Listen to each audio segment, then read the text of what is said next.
traveler. Paimon. It's been a long time.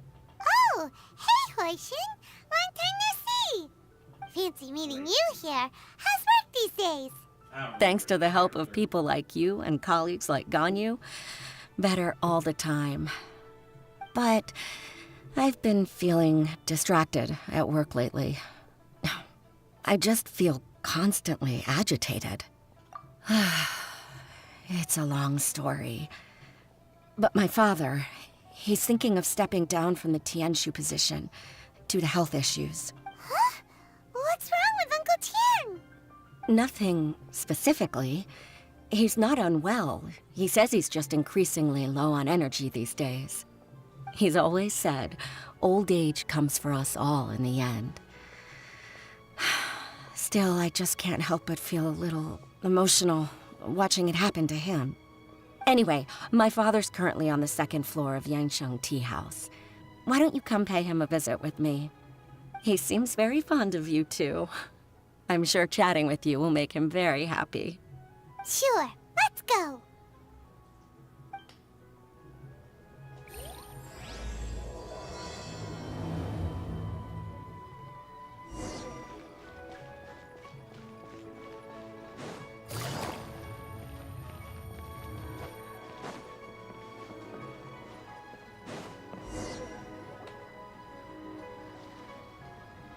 Uncle Tian, we're here to chat with you. Oh? What a lovely surprise. Welcome. Hoishin, why don't you go downstairs and get the shopkeeper to make us a fresh pot of tea?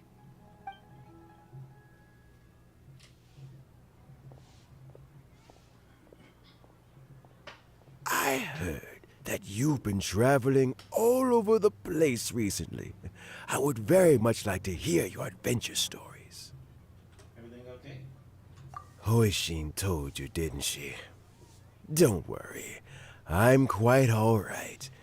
It's just the years gradually catching up with me. As I grow older, I'm starting to find that with many things, though the mind is willing, the flesh is weak. Especially recently, I've noticed a rather drastic drop in my energy levels. I am still very much in good standing as the Tianshu today. Nevertheless, I wish to pass on the position before my mental acuity begins to decline beyond redemption. How difficult is it to transfer the Tianshu position? Oh, well, you see, the Tianshu is a rather unique position among the Liyue Qixing. Historically speaking, the Tianshu rarely appears in public. We stay behind the scenes, planning and giving advice, so a public selection process would not be suitable.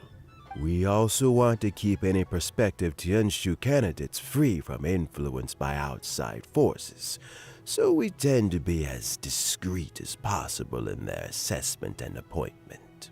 For these reasons, the incumbent Tianshu typically recommends their candidate of choice, and this is then approved by the other Qixing members. So in other words, you pick someone, and then Lady Keqing, Lady Ningguang, and the other Qixing appoint them? Correct. Unfortunately, due to my health, I won't be able to assess every candidate myself. Not to despair, however, because I found someone exceptionally capable to act on my behalf as assessment officer. In fact, I believe you recently became acquainted with her yourself. Oh? Who is it? I'm heartbroken. I thought it might take you a little longer than this to forget all about me. It's Yeon! Jackpot. Uncle Tian here asked me to assess 3 candidates for him. Fancy joining me? You'll be among the first to get to know the next Tianshu. Might be a good opportunity for you. What do you think? I'm not really interested. Makes sense. After all, whoever the next Tianshu is, it doesn't really make any difference to us.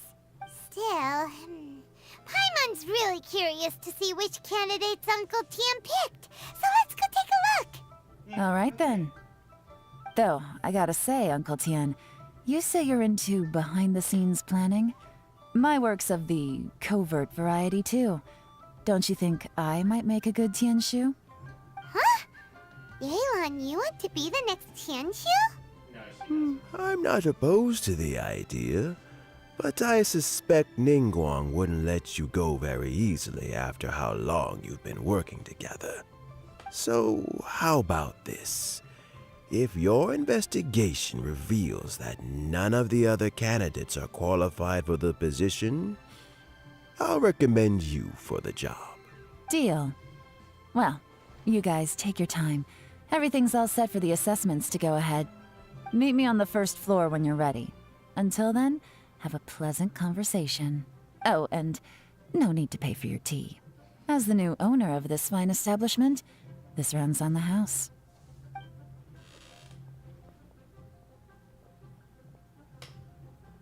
You're all set? Uncle Tian seems really worn down. It's like all his energy's gone. Yeah, it may sound harsh, but Uncle Tian is past his prime. He's not cut out for this anymore. So he's recommended 3 candidates. Their names are Qianwei, Mingbo, and Zhi. Qianwei is a wealthy entrepreneur. Mingbo works at the Liyue Ministry of Civil Affairs, and Zhi is focused on study and travel. There's no Try to keep more. all that in mind. Of course, it doesn't really matter if you forget, since we'll be assessing them at Yuehai Pavilion in a short while. Qianwei, Mingbo, Zhi. Paimon should be able to remember their names, but what does the assessment involve exactly? Let's leave that until we get to Yuehai Pavilion. All right. Heads in the game, people. The stakes don't get much higher than a change in the Qixing. We can't afford to miss anything, no matter how small. Got it. We'll keep our eyes wide open.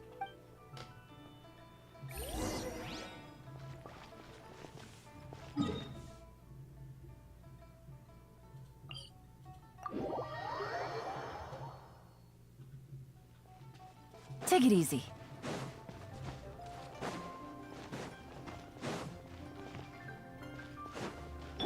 Hey!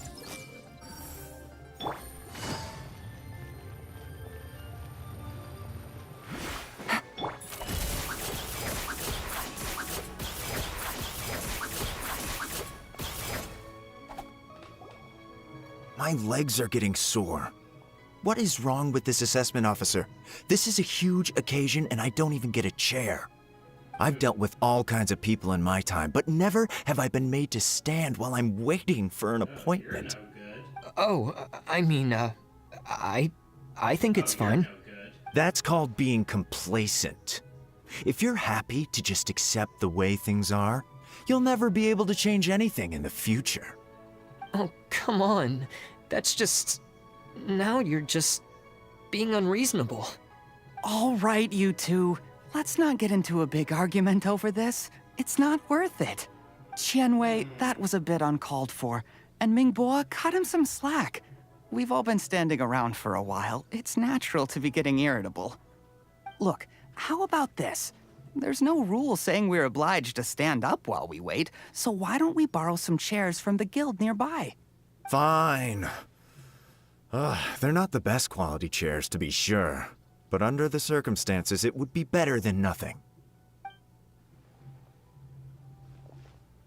It looks like all 3 candidates have arrived.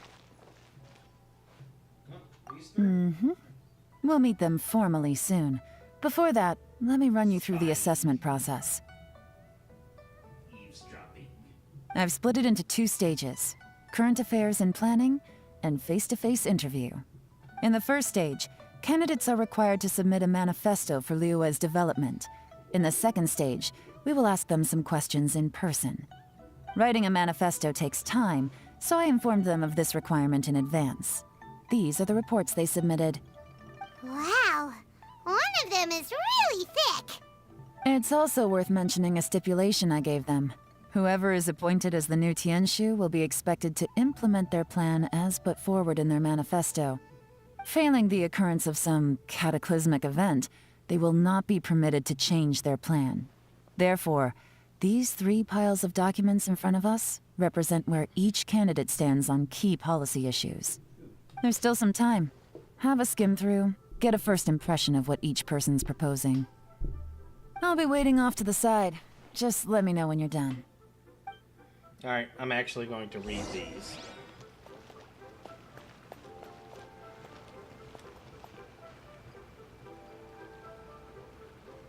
Jerry?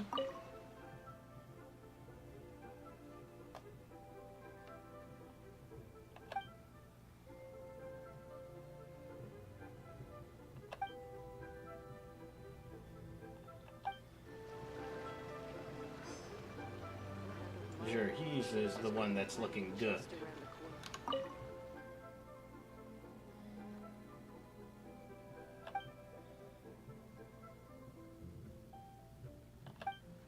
More economic one.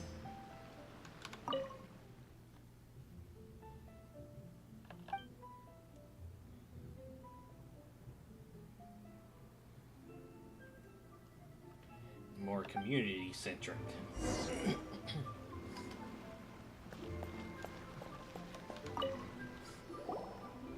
Finished, huh? What did you think? Everyone took it very seriously. Of course they did. They have the chance to be picked as the new Tianshu, so you can bet they're putting their best foot forward.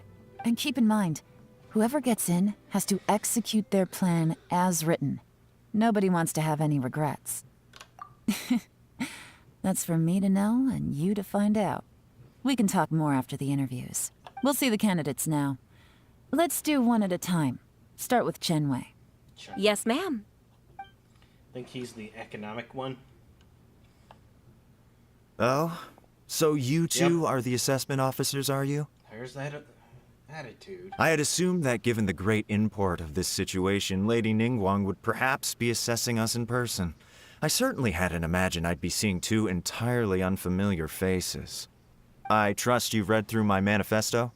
I'd be more than happy to clarify any details you found difficult to grasp.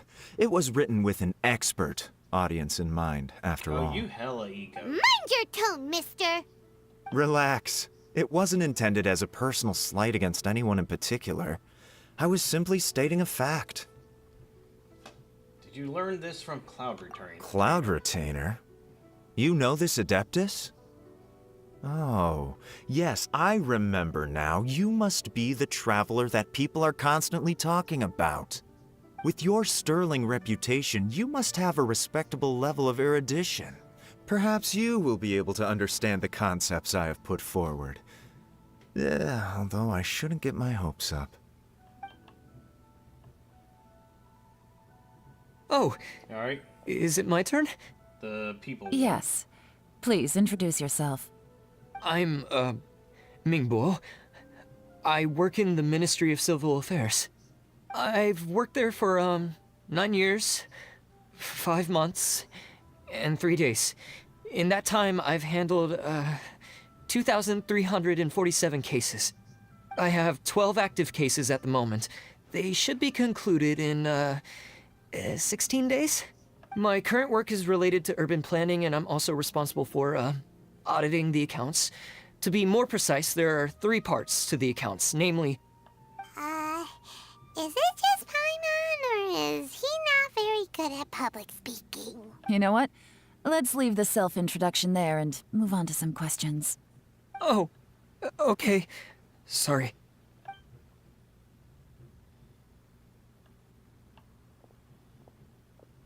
And the most Hello. competent.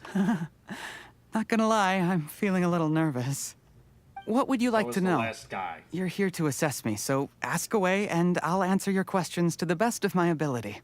Your manifesto is very wide in its scope, but you don't seem to be personally involved in many of the specific fields.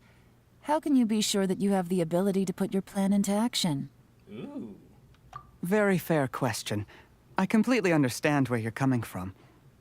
But I'm confident in my plan. I've visited many different places, talked to lots of people with far more expertise than myself, and my manifesto is the conclusion of these efforts. Of course, 2 different problems can be interconnected in very complicated ways, and you might reach 2 very contradictory conclusions depending on which one you're focusing on. what I've tried to do is strike a balance. In other words, present an optimal solution to all the problems as a whole. How do you plan to determine whether you are right or wrong about your proposed solution being the optimal one? A great question.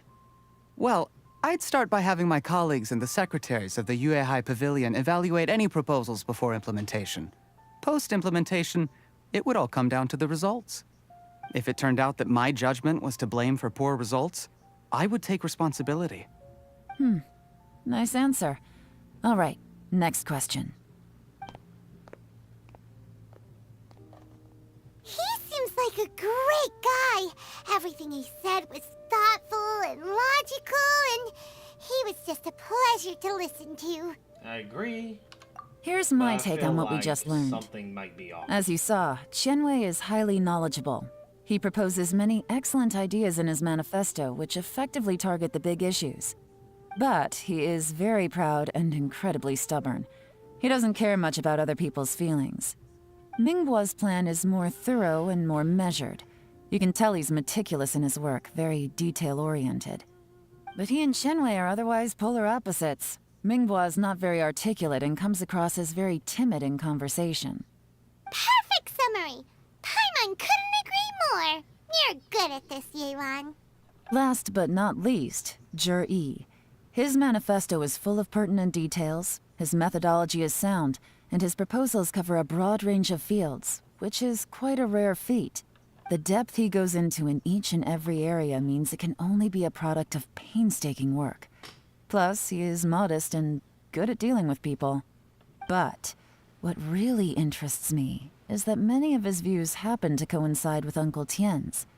Having someone like Zhi take the position would certainly put Uncle Tien's mind at rest. Great. We'll see. Let's go back and report to Uncle Tien.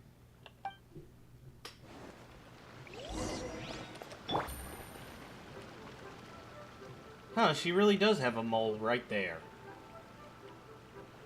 Just interesting detail they just threw in there. I want these. I see everything. Take it easy.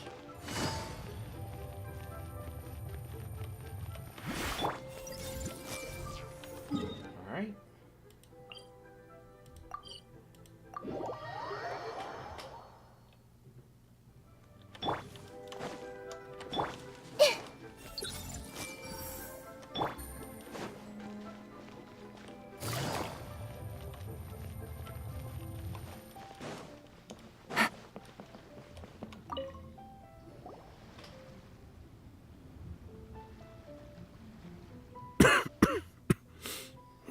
I see. Then it's more or less as I anticipated.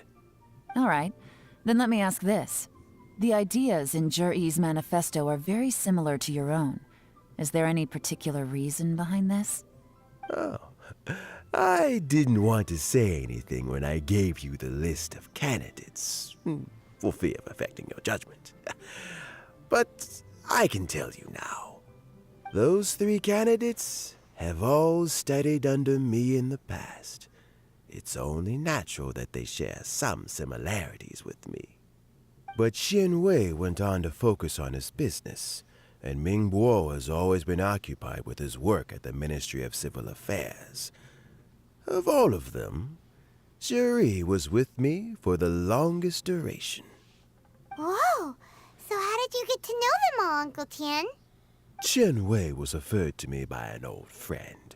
Mingbo came to my attention in the course of my work, and as for Zhi, that was pure happenstance.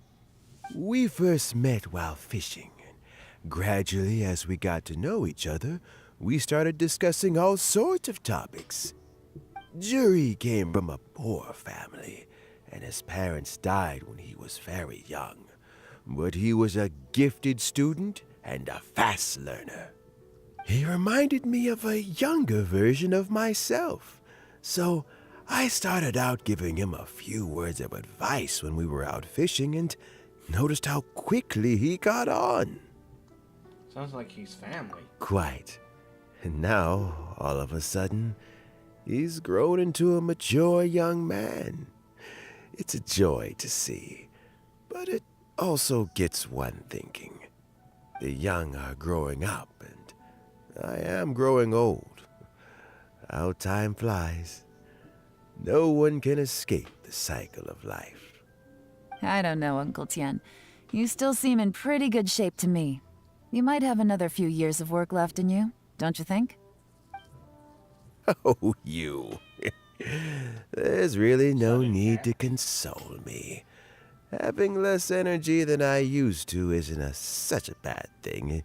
It just means I finally have a good reason to retire and spend my days doing what old men like me should be doing. Going fishing whenever I feel like it. Sounds like you sure love fishing, Uncle Tian. Ooh, there's nothing quite like fishing to pass the time. Ooh, and freshly caught fish, they make the most beautiful fish soup with barely any preparation required. Fresh fish soup. Sounds tasty. Doesn't it? Also, some time ago, Jerry purchased a very special recipe from an old fisherman. When we've been fishing recently, Jerry always brings some extra ingredients he prepared in advance. The addition of these makes the soup taste even more wonderful. That flavor makes for a fond memory. But at my age, who knows how many more chances I have left to taste it again. Oh, can Paimon come next time too? Paimon really Of wants course. to try it. Let's get back to the matter at hand. Uncle Tian, we've reported back. Do you have a verdict? I appointed you as the assessment officer, and I trust your judgment. Had you not asked me why Jerry's ideas were so similar to mine, I was not going to mention my history with any of them. This decision must be guided by what is fair and right. Please disregard all other considerations and make your final decision only after a thorough review of each candidate's talents and capabilities. Remember, you must be thorough. Understood. Come on, let's go talk somewhere else. Bye-bye, Uncle Tian. Look after yourself. So, it's gonna be Jerry, right? His manifesto was written well, and he's the best speaker. Easy. Let's not rush. There's no time limit for this assessment. Huh? So, are you gonna give them more tests or something?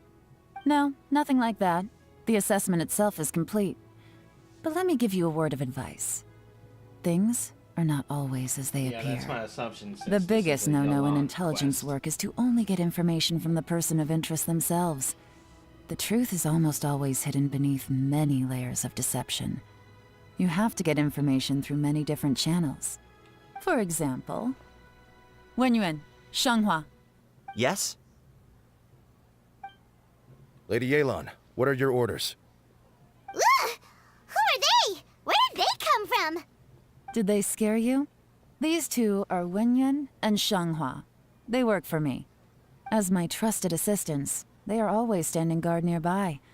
They also perform various assignments as required. Shanghua is a business expert who gets his information by trading. Wenyuan relies on word of mouth. And there's also Upei, who's not here right now. That meathead must have been out there on sea surveillance for some time now. Is he all right? I seem to remember that he can't swim. Nothing can take that guy down. Certainly not a little wind and waves. Shanghua, visit all the commerce guilds and look into Qianwei's background.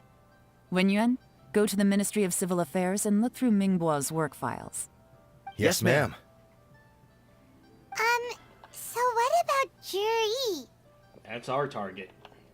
Zhi, well, obviously as the most promising candidate, we will be investigating him ourselves. Let's go to the docks first. Lots of people passing through there. You can find out all kinds of things. If we're looking for information, why don't we try talking to Bulai, the owner of Wanyu Boutique? He does business at the North Wharf. Maybe he has some news for us. That's actually not a bad idea. Let's go and ask him.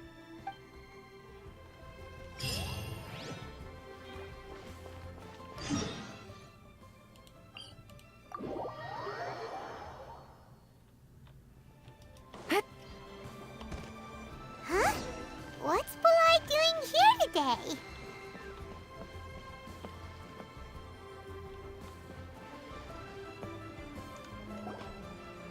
Look, your asking price for this batch is just too high. I can't buy in at this price. How am I supposed to turn a profit? Come on, hear me out.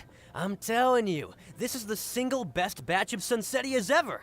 You won't find anyone who disputes that. I accidentally dropped one into a well, Sunsetias? and even the water turned Sunsetias? sweet. Even so... All right. I'll let you in on a little secret. The boss of Second Life also wants to buy from me, but I haven't responded yet. If you won't take him, I'll just have to partner with them instead, and neither of us wants that.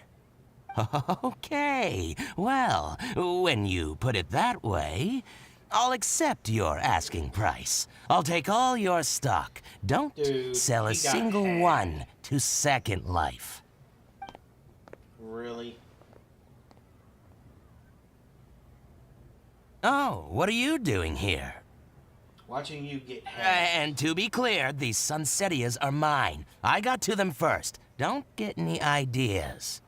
Got more than enough in my bag. Actually, we want to ask you about a guy called Juri. Have you heard of him before? Juri?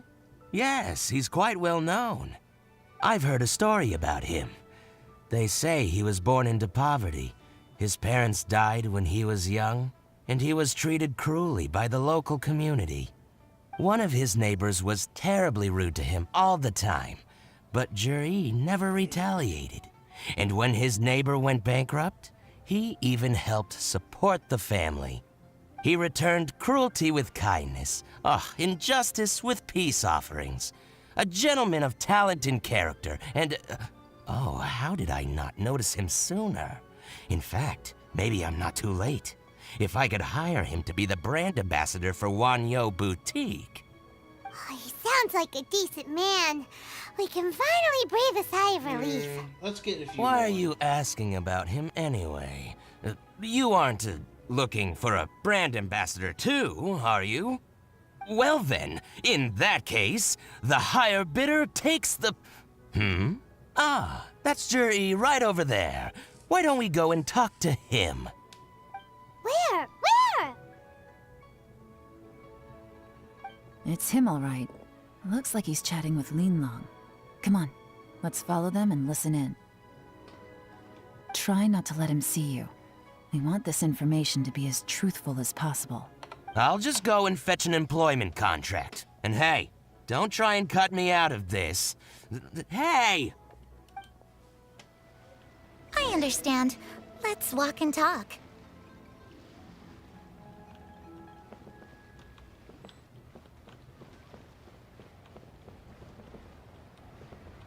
So, you were looking to buy a wineware set? Oh, now I can see that you're a connoisseur, so I won't bother trying to con you. I trust you understand our shop quite well?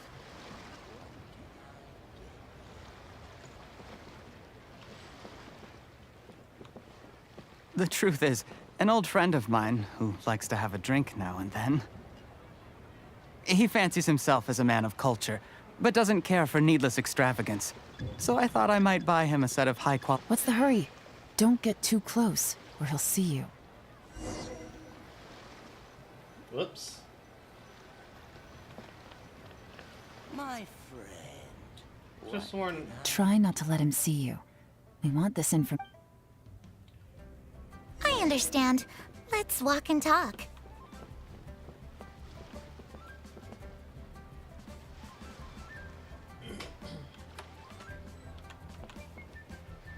So, you were looking to buy a wineware set?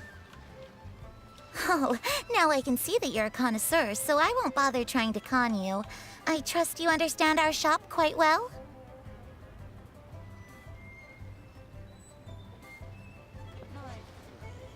The truth is, an old friend of mine, who likes to have a drink now and then, he fancies himself as a man of culture, but doesn't care for needless extravagance. So I thought I might buy him a set of high-quality fakes. How very thoughtful of you. Leave it to me, then. Come and collect it at Shigu Antiques whenever is convenient. Interesting, buying fakes intentionally.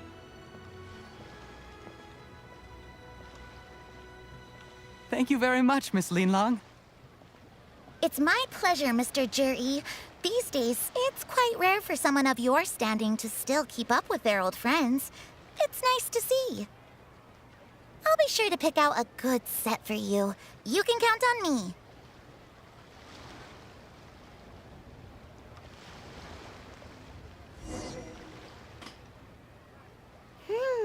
Juri seems to get along really well with everyone.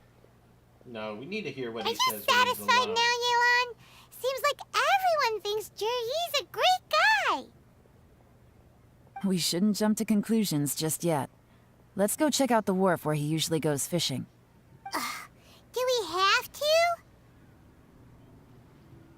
Wait, you're not just trying to dig up some dirt on Juri because you want to be Tianshu yourself, are you? Maybe I am.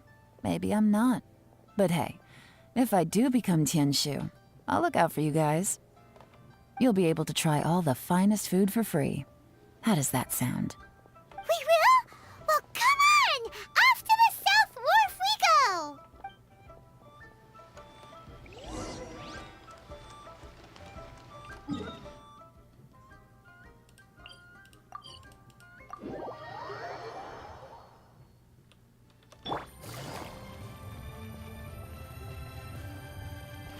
Into the shadows.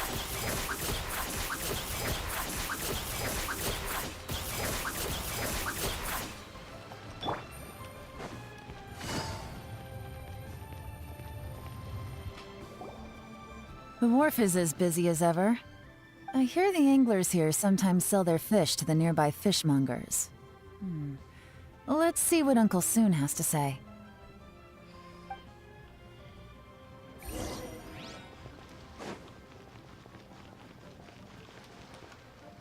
Welcome. What would you like to buy today?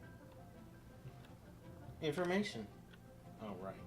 Sorry to interrupt. We're actually members of the, Liyue Anglers Association, and we just wanted to ask a few questions about someone. We've heard about this young man called Juri, who's supposed to be a fantastic fisherman. Just wondering if you happen to have heard of him? Whoa! Yelan made up a whole fake identity without batting an eyelid. Ah, yes, Juri. He's been making quite a name for himself recently. I've got some friends who travel all over the place, and they tell me everywhere they go they meet someone who's heard of him. Apparently, he had a rather tough time growing up. Had to work several jobs alongside his studies to make ends meet. How does that saying go? What doesn't kill you makes you stronger. Well, if there's anything to that logic, he's sure to be phenomenally successful one day. Yeah, we think so too. But I'm afraid your Anglers Association might be in for a disappointment. He is so Irish. Oh? Why's that? He's good at a lot of things, but fishing isn't one of them. He fishes at the wharf and sells what he catches to me on occasion. His catches are always mediocre. Not terrible, but equally nothing to write home about. If you're looking to recruit some new members, though, I do know a few top anglers I could put you in touch with. That sounds fantastic. I've got a couple of other things to attend to right now, though, so why don't I come back some other time and we can chat over a drink? Sure thing. See you. Everywhere they go, they meet someone who's heard of him. Come on, let's keep asking around.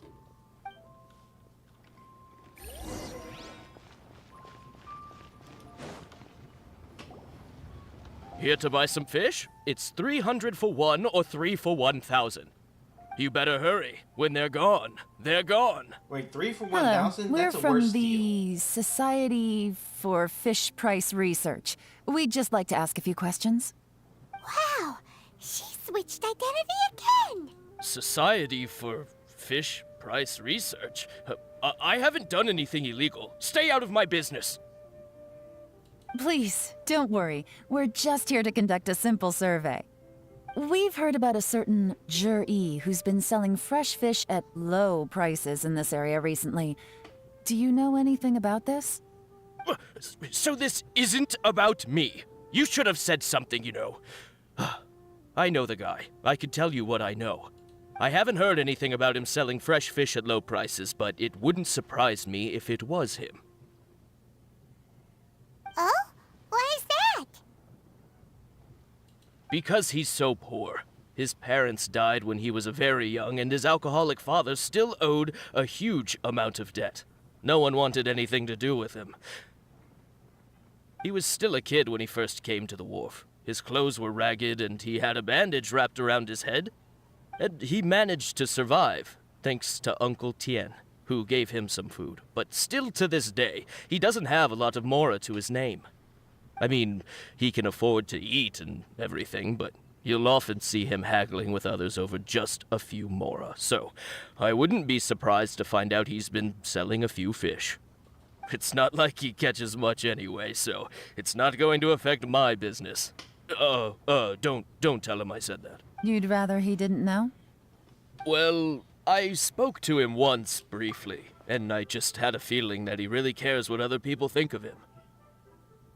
Well, what I care about is why are you selling 1 piece for 300 and 3 pieces for an extra 100?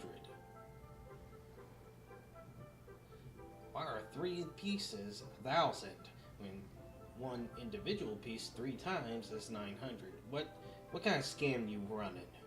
I think he has pretty low self-esteem, but hey, it's hardly my place to say anything. What he's achieved already puts most people to shame. And nobody's perfect. I just wouldn't want to upset him, that's all. I see. Well, thank you for sharing that with us. Not a problem. And just for the record, there's absolutely nothing wrong with the price of my fish. The more times you say it, the less convincing it becomes. There's obviously something wrong with your Doesn't have a lot of mora to his name.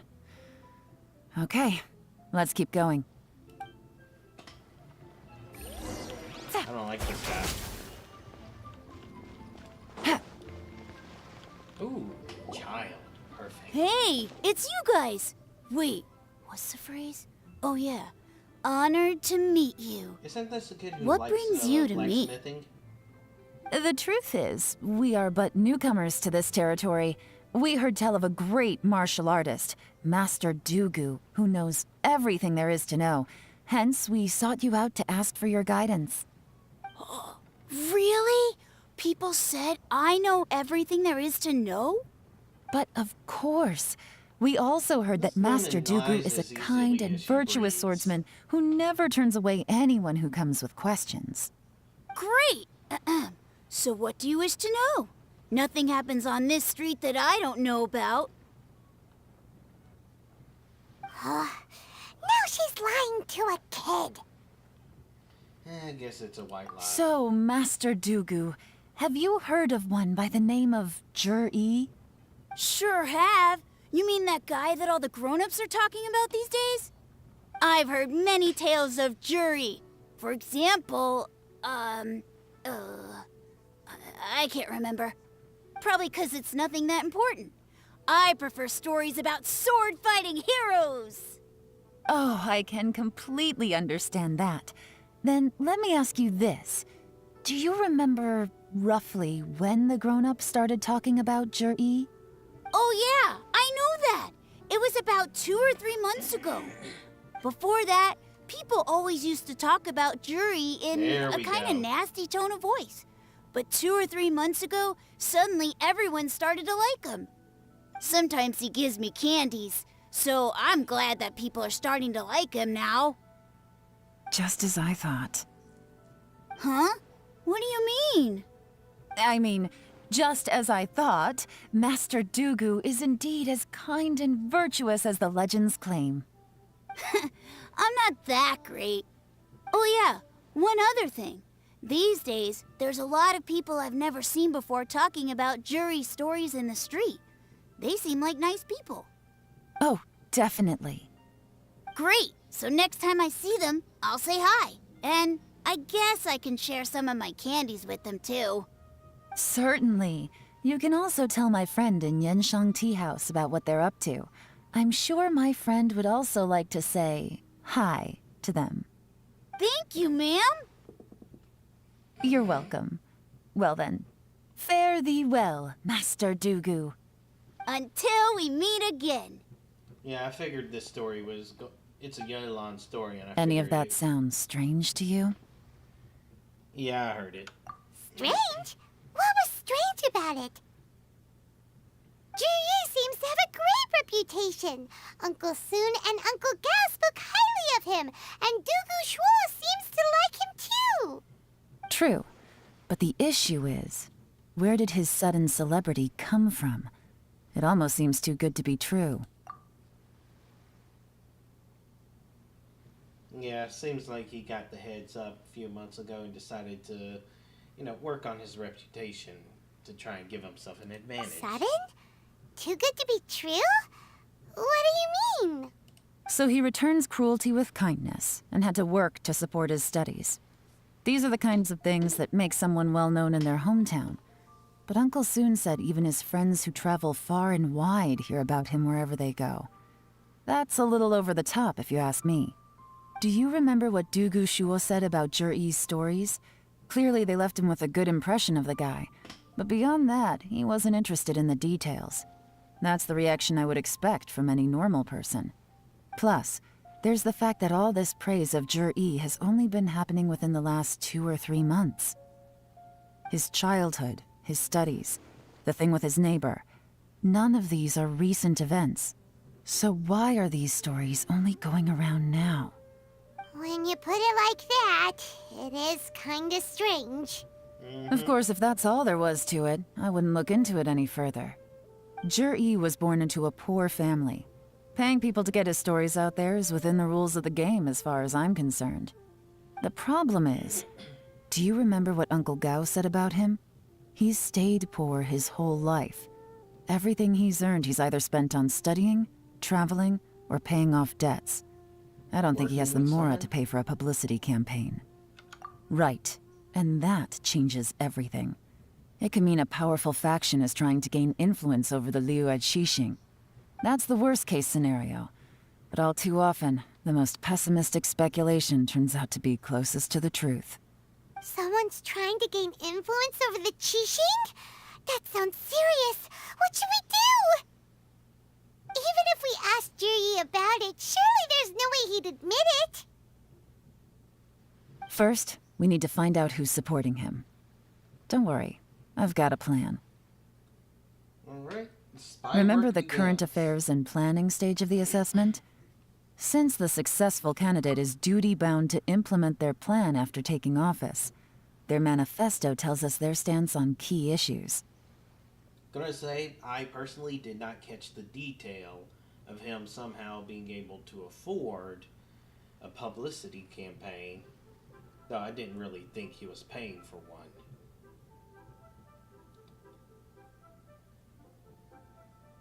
Whoever is secretly helping Zhiyi must be seeking to benefit from his actions after his appointment. So, we should be able to find some hints in Zhiyi's manifesto on who we're dealing with. Come on, let's get back to Yansheng Tea House.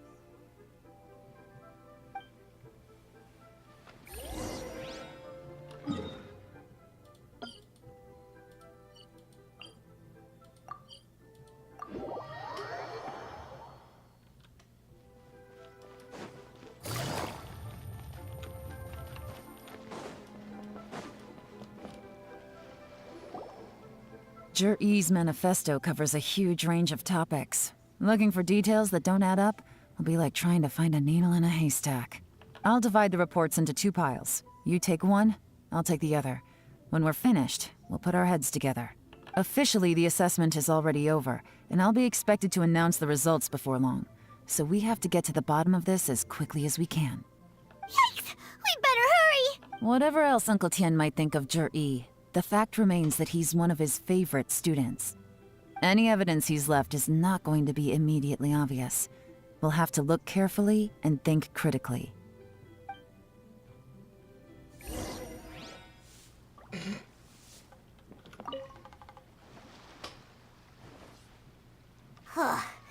Even though Yelan took half, this is still a lot to get through. Well, we gotta start somewhere. Read Chapter C. Stronger sea storms.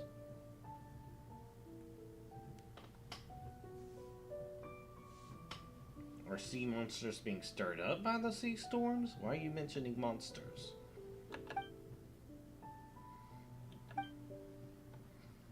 Rock?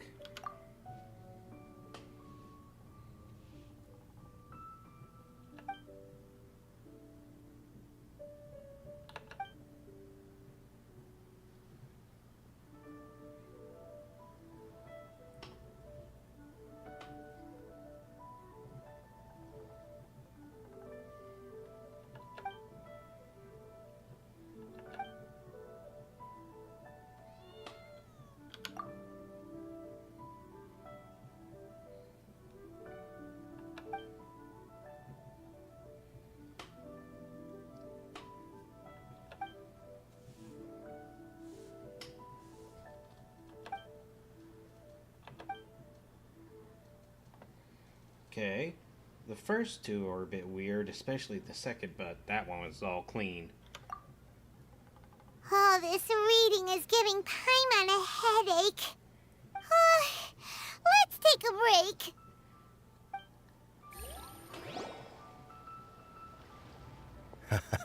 break. Looks like I'm the first one back, as usual. Oh, hey! It's one of Yelan's little helpers, Shenghua! If you're back, that means you finished investigating Tianwei, right? You betcha. I visited all the commerce guilds and gathered a wealth of information. Every time they asked me to leave, but I always had another trick up my sleeve. Don't drag this out. Just tell us your findings. Yes, Lady Yelan. To summarize my findings, most people who've had interactions with Tianwei will start out complaining about how proud and arrogant he is, but then go on to give a generally positive appraisal of him. The young master of the Feiyun Commerce Guild said that Tianwei appears arrogant, but he's very scrupulous in the way he works.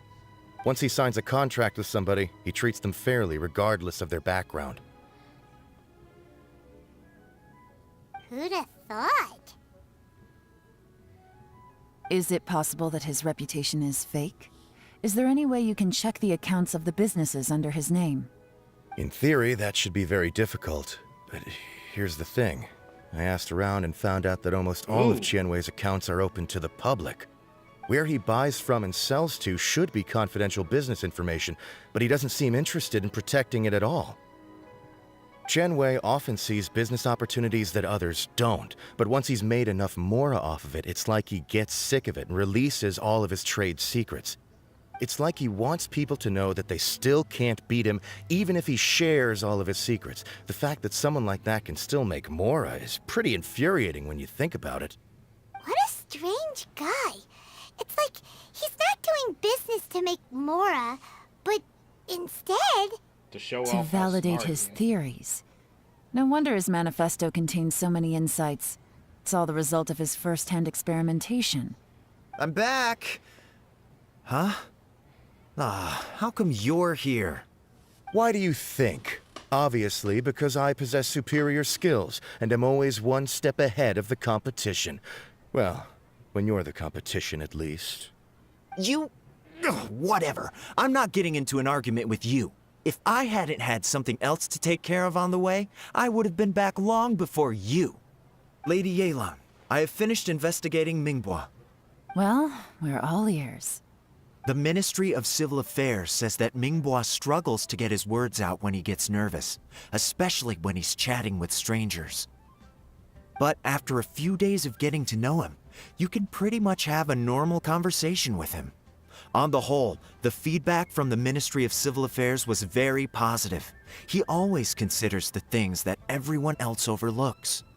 In your opinion, was the Ministry of Civil Affairs' appraisal of Mingbo at all exaggerated? I don't believe so. Mingbo is someone who has slowly but surely earned the reputation he has today. According to Miss Yu, the ministry often gets Mingbo to take a final look at projects before they're implemented. People feel much more confident in something if it has his stamp of approval. Oh, and also, there was once someone in the ministry who was lying and cheating to try to advance their career. Mingbo gave them the scolding of a lifetime. Apparently, he can be terrifying when he loses his temper. I haven't seen it for myself, though. Whoa, that's hard to imagine. Like I said before, things are not always as they appear. Ah, so that's what you meant by that. Paimon's starting to get it now. Thank you both. You're free to go now.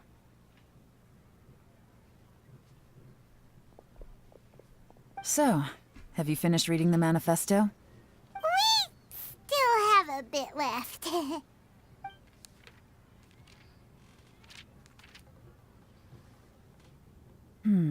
I can't see any immediate problems looking at the individual entries. The only one that strikes me as a little unusual is the Cheongshu Pool redevelopment plan. Oh? Cheongshu Pool has always been home to many secrets. Plus, Ajdaha once wrought havoc there, so there are even more secrets buried deep underground. At some point, a rumor began to go around that there is great treasure buried beneath Cheongshu Pool. A long time ago, with the approval of the Qixing, a mining team conducted an exploratory excavation there. So, did they find any treasure?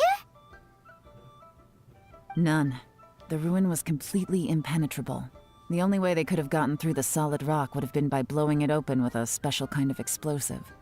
The technology wasn't mature enough at that time, so the excavation project was shut down and the treasure became a mere legend. Zhi-Yi's manifesto focuses on solving problems, and this treasure hunt seems extremely risky. It seems out of step with the rest of his plans. Still, this one fact alone doesn't tell us much. Everyone wants to get their hands on this treasure. The treasure hoarders, the Fatui, even local Liyue factions. Did you find anything? Excavation? Project? Treasure? Did we read anything similar in our half of the manifesto?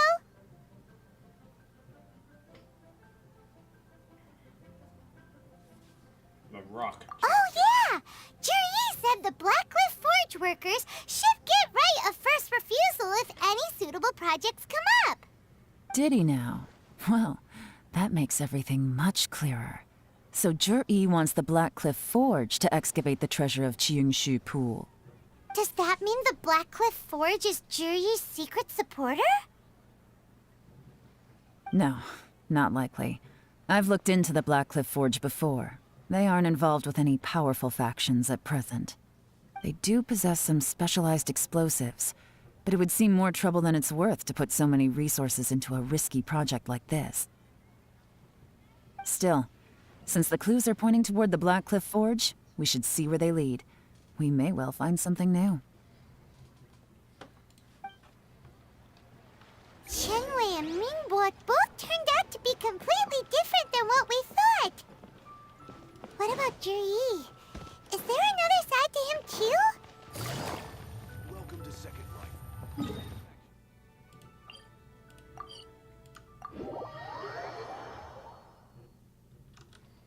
Take it easy.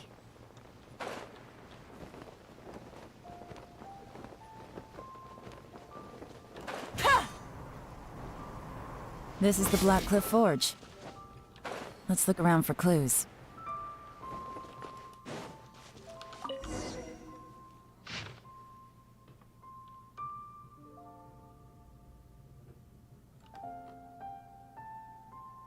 Ooh, new team leader. What's this? A diary? From the back, it looks like a ledger, but it seems they also use it as a site log. We don't know who wrote it, but it's interesting, don't you think? These newcomers, who could have sent them? You think they're suspicious? Yes. Look, it says right there, one of them's already been promoted to team leader. At this rate, by the time the Qingshu Pool redevelopment plan is ready to roll, they'll be the technical backbone of the team. That'll give them the chance to take a lot of liberties. They can copy any secret texts or steal any treasure they find underground. Imagine if we didn't suspect anything. By the time Jur-E recommends the Blackcliff Forge for the excavation project, at most we would maybe do a fresh background check on the place. No red flags if all they did was change some key staff. And even if we decided to vet the staff individually, they'd have had more than enough time by then to come up with fake identities. That's the advantage of planning this far in advance. It was a clever move. When you put it like that, it all makes sense. If we hadn't found this out, someone else would have stolen the treasure. So, who's really behind all this? That's a question for the newcomers. But let's start with that worker over there for now.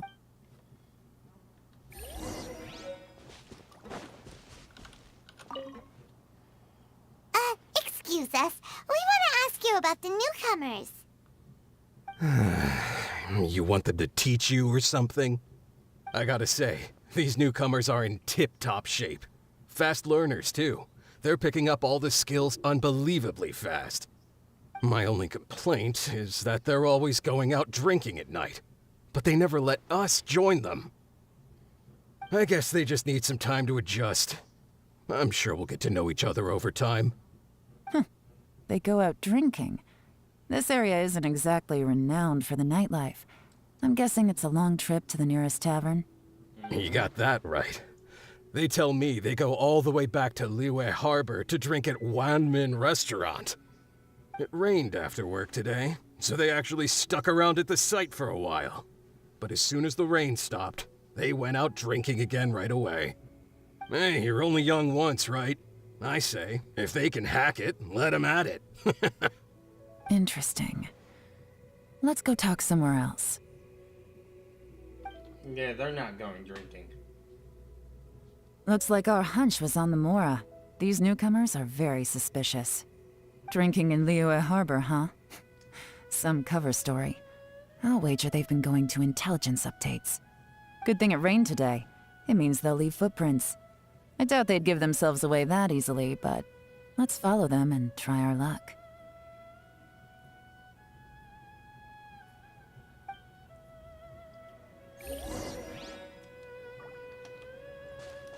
I haven't found anything. They went that way! Hurry, we gotta catch up! I haven't found anything in Yelan's behavior that indicates a specific archetype. Take it easy. Huh. These footprints are heading towards Liyue Harbor. Maybe we were wrong about them. Just as I thought. They didn't go to Liyue Harbor. They went that way.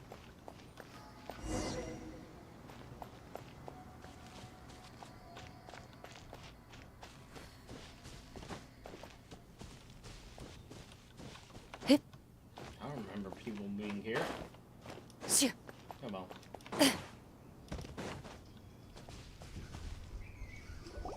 The footprints stop here. Wow, that's a loud puppy. But, judging from the direction, I'm guessing their destination was that abandoned house.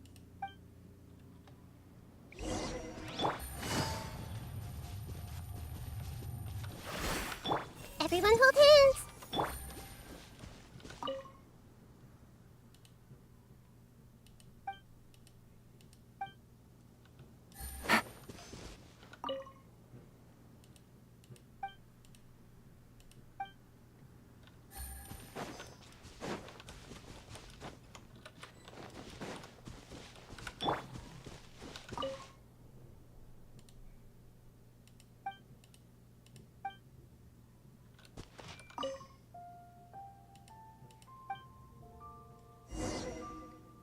Looks like we were too late. This has gotta be where the newcomers rendezvous with whoever they're working for. But all the evidence has been destroyed. Look at these ashes. Someone was burning documents not long before we arrived. Could there be anything left?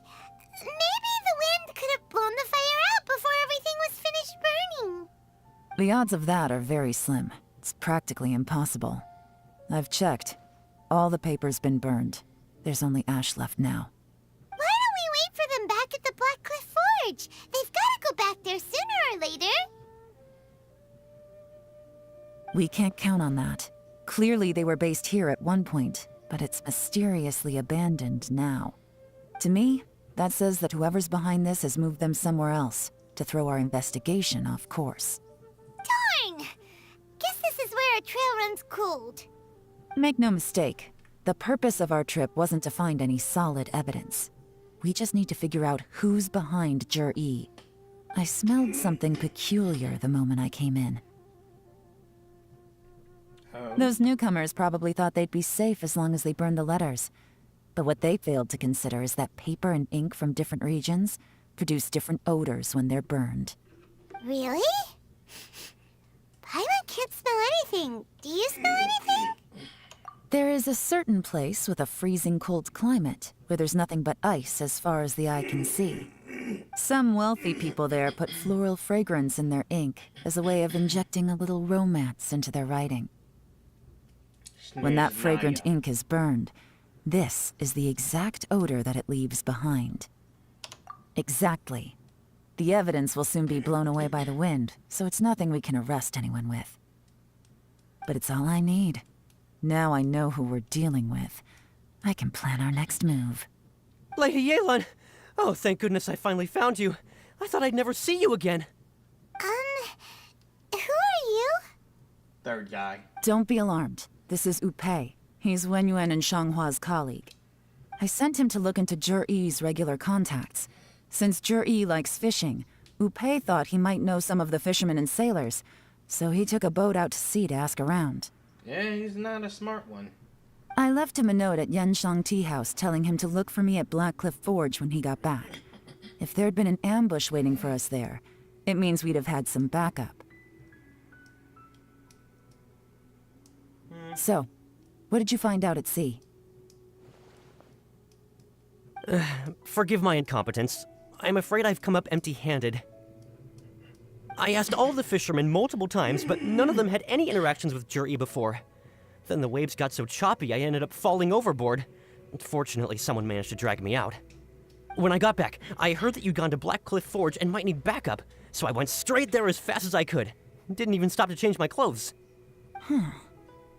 Well, Uncle Tien said that Jur-E once bought a recipe from one of the fishermen. Did you hear anything about that at all? What? That's news to me. No, that's not possible. It's absolutely not possible. Lady Yelan, I'm telling you, I spoke to every single fisherman out there, and none of them mentioned anything about a recipe. Interesting. Then I wonder how that even more wonderful fish soup came about.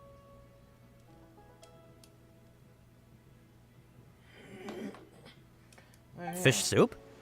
What fish soup? Nothing. Our priority right now is to find a way to get our hands on some solid evidence. Well, any suggestions?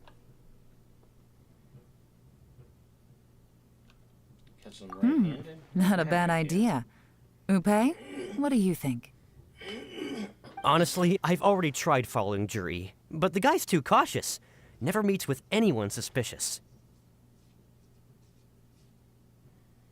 Okay, so Tailing's out. No, we'll still need to tail him. But first, we need to do some groundwork. Groundwork? When you've worked in intelligence for a long time, you'll understand that no one can stay on high alert forever. Especially when he thinks he's about to win. Tomorrow morning, I'll announce his victory at Yuehai Pavilion. Take a guess what you think he'll do next. Go meet his benefactors. Be sure to arrive on time. You won't want to miss the show. New mail.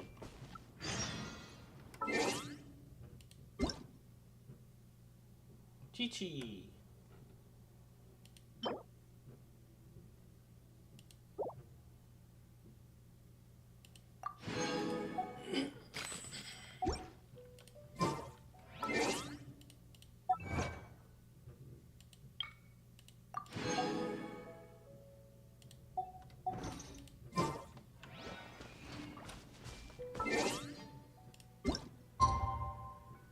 It's already past midnight.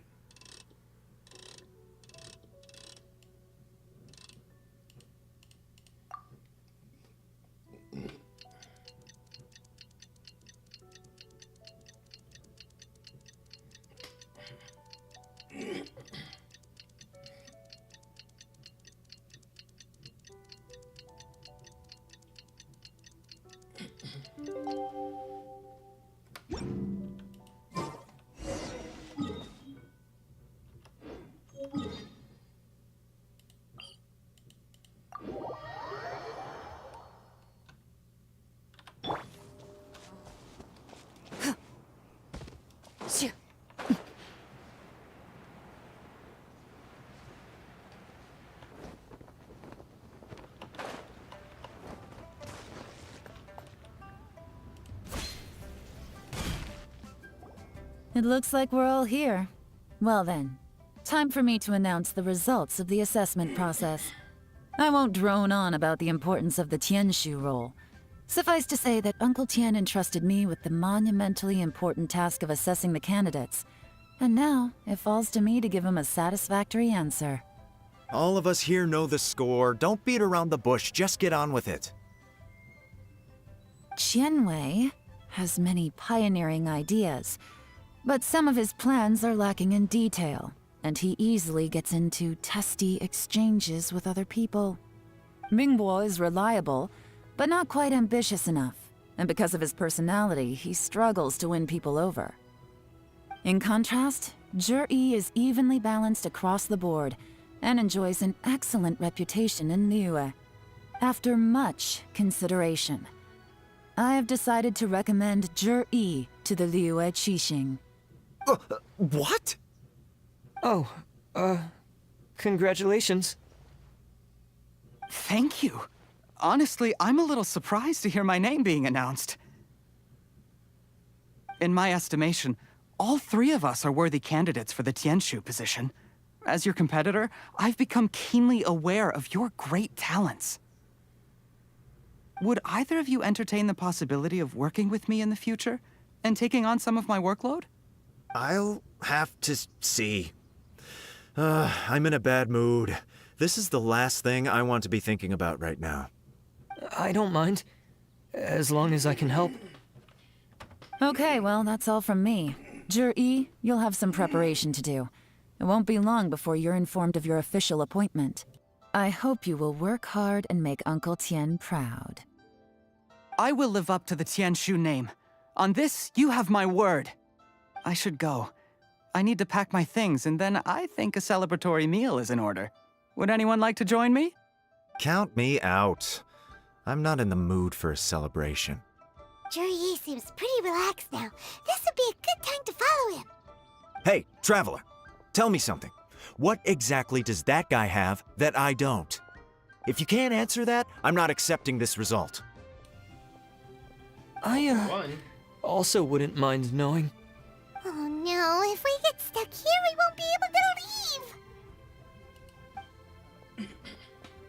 Follow him. Yes, ma'am.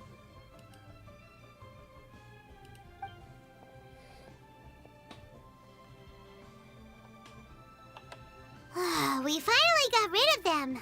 Lady Yelan, Zhi has gone towards Feiyun Slope. Follow him, quickly.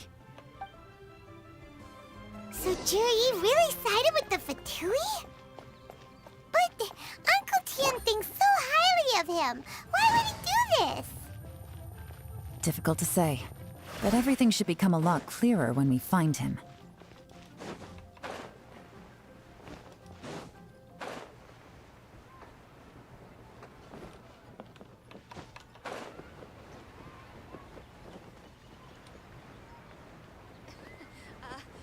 Join the Adventurers Guild. You'll have a blast.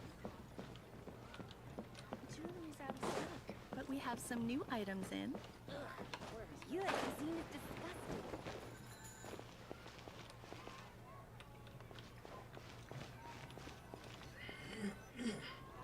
I'm sorry, Lady Yelan. We lost him. He's too good at this. We weren't able to keep following him without being seen. How the heck did he managed to shake Yelan's subordinates. I guess Juri didn't let his guard down. Still as vigilant as ever. No, Upe says he's much more relaxed than usual. Maybe it's just how he's wired. Perceptive enough to sense when he's being watched. But how? Don't blame yourselves. Let's not forget he was trained by Uncle Tian himself. Evading detection is not an unusual skill for him to have. If I'd asked you to tail Uncle Tian, you'd have ended up at a dead end too. It's fine. So, where did you lose him? Shinue Kiosk. He only went in briefly. Upe and I were watching outside the whole time. A few moments later, a man dressed in a completely different outfit came out. Upe had a feeling that it was him, but we couldn't get close enough to check without blowing our cover. I figured that if we spooked him, it would undo what we've accomplished today so far. Another option would have been to arrest him there and then, but without any evidence, that would have been meaningless. So I stopped Upe, and I stayed here to wait for you while that meathead went to ask around in Shinue Kiosk. Good work. The fish didn't take the bait, but that's okay. As long as he's still swimming around, we'll find a way to catch him eventually. The key is figuring out what he's trying to achieve. Let's go to Shinue Kiosk.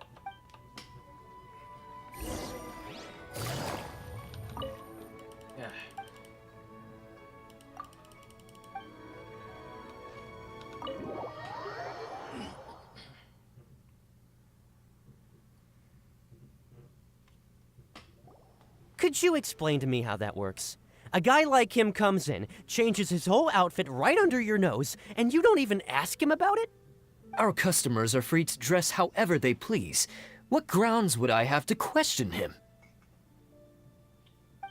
Okay, fair enough, but didn't you think it was just a little bit strange? Well, maybe I did, but it still doesn't give me the right to stop him. Enough. Let's tone this down a little. I'll make this quick. Just one question. What did he buy while he was here? Oh, he didn't buy anything. He just picked up a bottle of liquor that he ordered ages ago. A bottle of liquor?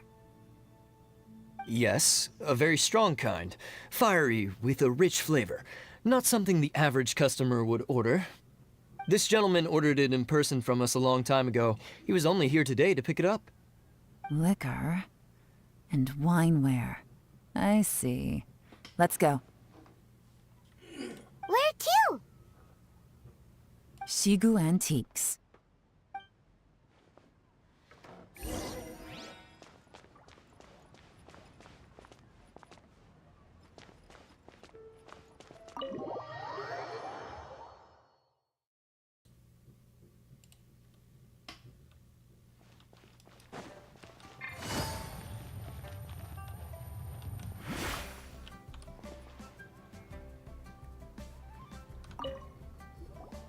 Hey, Miss Lin Long. Sorry to bother you. Zhi ordered a wanware set from you not long ago, right? We're friends of his. He's been telling us how impressed he is with the quality, considering how affordable it was. So we just had to come and take a look for ourselves. Sure. Which model are you looking for?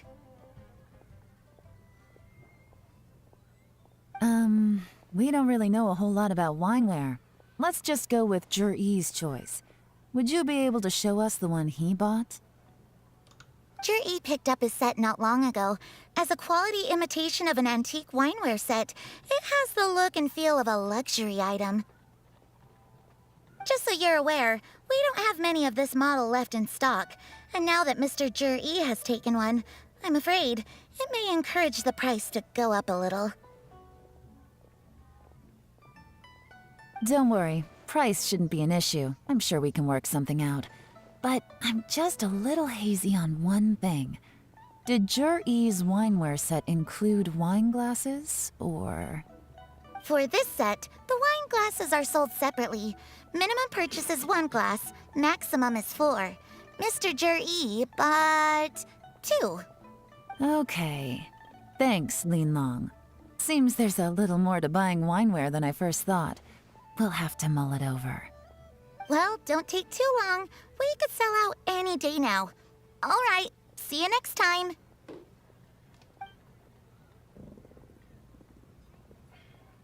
This is turning into a real headache. I'd just like to point out that we have the self-professed Grand Master of Fieldwork here to thank for being wholly incapable of tailing an ordinary civilian without being seen. It's not like you did any better. My specialty is information trading, okay? I don't have the physical agility. What's your excuse? Fair point. Yelan, so has the plan failed? Oh, if we can't figure out where Jerry went, there's not much we can do. But why was he buying liquor at Shinue Kiosk anyway? To celebrate? If so, it's no ordinary celebration. What do you mean? First of all, Jur-E isn't much of a drinker. On some level, he hates alcohol because of what it did to his father. If he was just looking to celebrate by himself, he wouldn't spend his meager savings on an expensive bottle of alcohol, let alone buy a pair of special wine glasses. No, this is a victory feast, held in honor of Jur-E's private sponsor. Whoever this person is clearly enjoys hard liquor and has a very high status, hence the need for expensive-looking wineware. Now, where might we find Fatui who match that description, I wonder? Fatui officials. Should be either the Snezhnayan Embassy or the Northland Bank. Have both locations surrounded. Take as many people as you need. Lady Yelan, is it time for us to make our move? If so, you can count me in. Get with the program, would you? This is a covert surveillance operation. Jur-E may be vigilant, but that doesn't mean the same is true for his drinking buddy. In which case, we don't need to change tactics. Just change who we're following. Great idea! So we just need to find out who Jur-E bought that liquor for and follow them instead! But Lady Yelan, if we get caught, this could become a major diplomatic incident. I'm well aware, but don't you see? Jur-E is gambling everything on this. If we really want to catch him, we're going to have to accept a little risk ourselves. Stick to your orders, and make sure we're covering all other bases too. Anywhere else Jur-E might be going. I want eyes on those locations. Yes, ma'am. Don't worry, Lady Yelan. Jur-E may be a slippery character, but we'll keep a close watch on the movements of all Fatui officials. I'll be waiting for you at the tea house.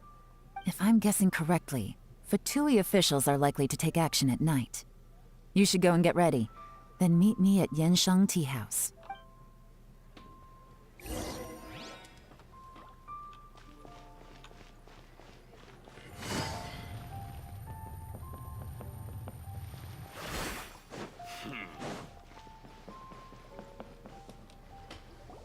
Perfect timing. Wenyuan just sent word that the Fatui ambassador, Yusupov, just left the embassy alone. He's heading in the direction of Qingshu Pool. Qingshu Pool? That's the place Jerry mentioned in his manifesto! It looks like that's where they've arranged to meet. Sensible choice, I'll give them that. Qingshu Pool is always crawling with monsters. Most people wouldn't dream of going there. It's one place they won't need to worry about being seen. Oh no, we gotta go get them! Let's go. If my hunch is correct, we just might hit the jackpot this time.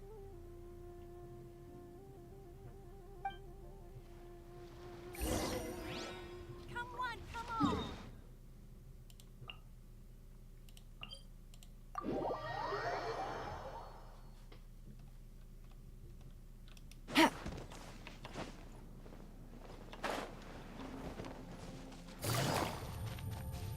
This is Qingshu Pool, full of ruins, crawling with monsters. Anyone with any sense steers well clear of this place.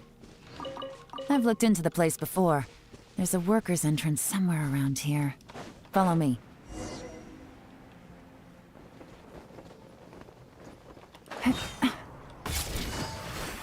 Into the shadows. Alright, looks like we're finally going in the dungeon. There's been some work done on this place in the past, but it's a bit of a labyrinth inside. I can't guarantee we'll be safe once we're underground. The workers left an emergency access route. If we can find it, this will be a much easier journey. Still, be ready to fight at any moment.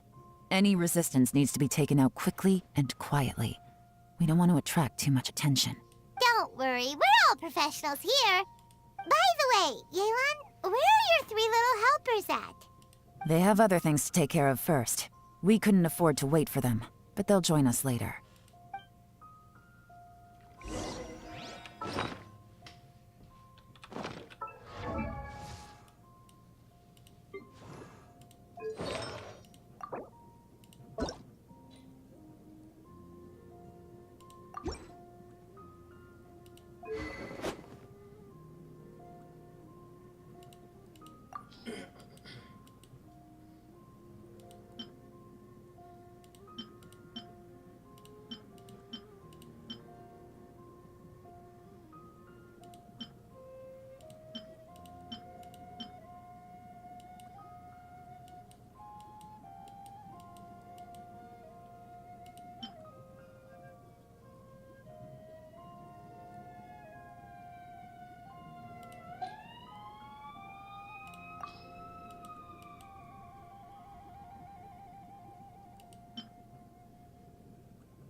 May knowledge guide you.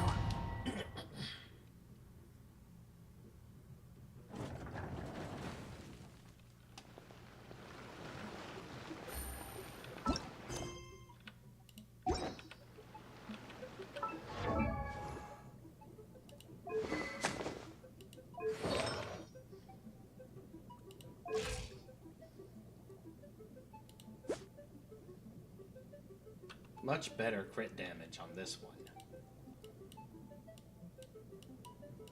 No Hydra damage bonus, though.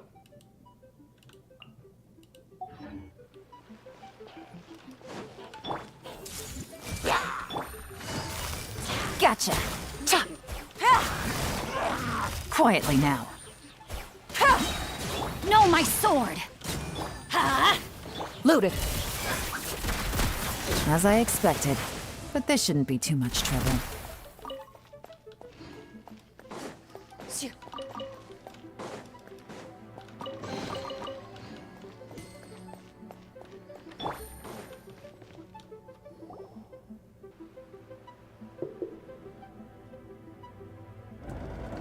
guys see that? That's gotta be the Fatui ambassador here to meet Ji. Looks like he went through that door. That must be the emergency access route, right? Come on, let's hurry!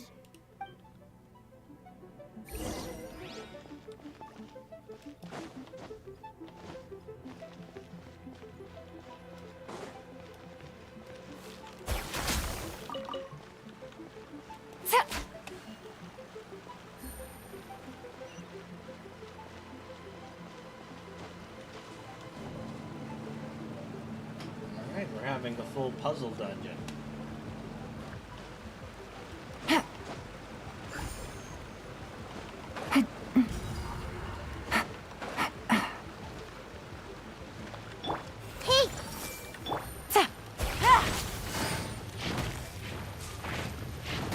Gotcha! Quietly now.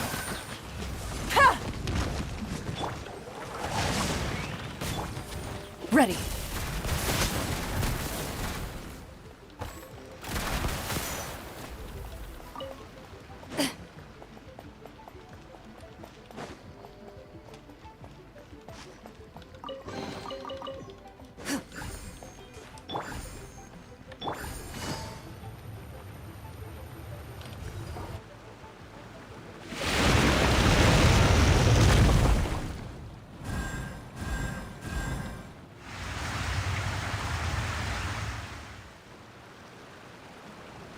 The water's gone down. Hey, look! Is that another way through?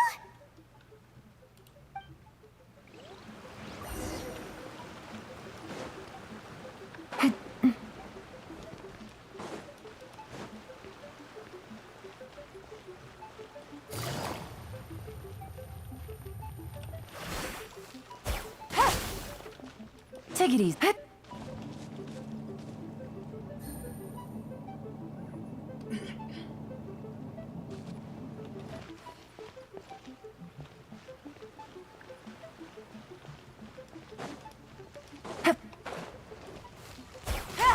I see everything.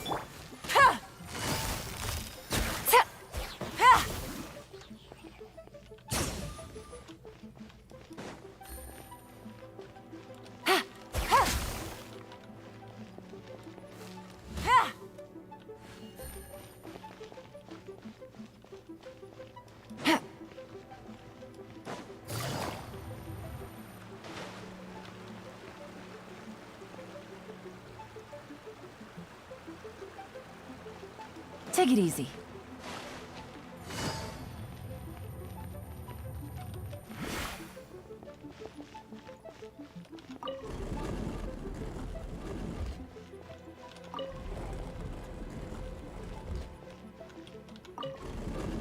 I remember this puzzle from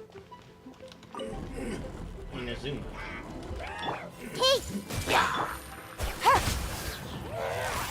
Busted. Gotcha.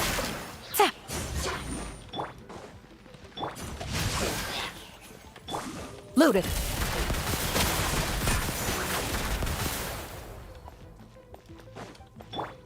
Yeah.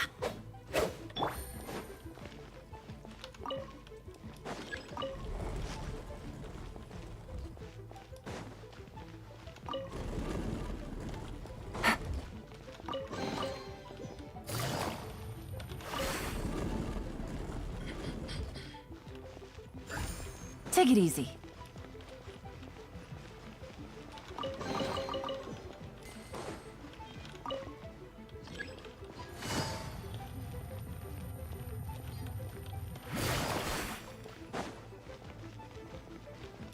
Into the shadows.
Got it.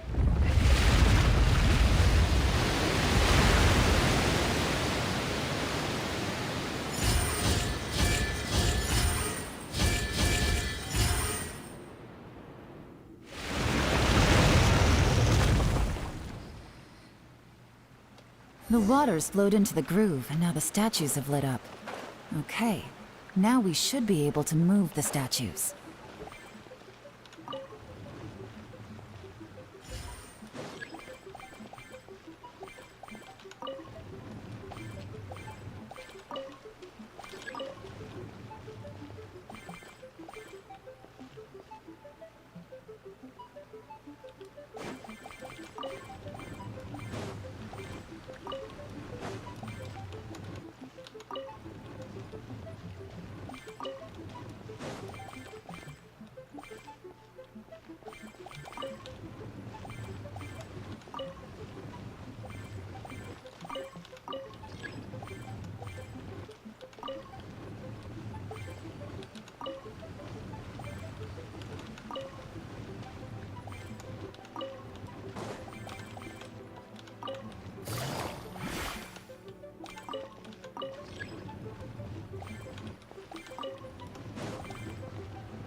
is open. Let's go. We should be nearly at the bottom now. Let's wrap this up. Committed to memory. The Temple of Wisdom. Rain outlines your fate. Rain Cutter.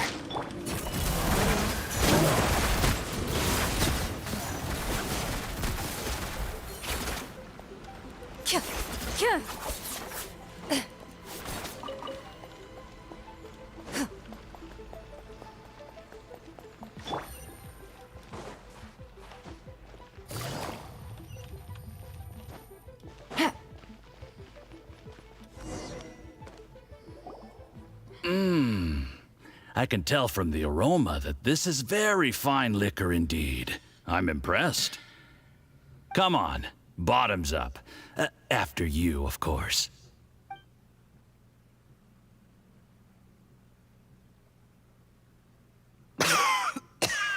Oh, sorry. That went down the wrong way. I've never drunk anything this strong before.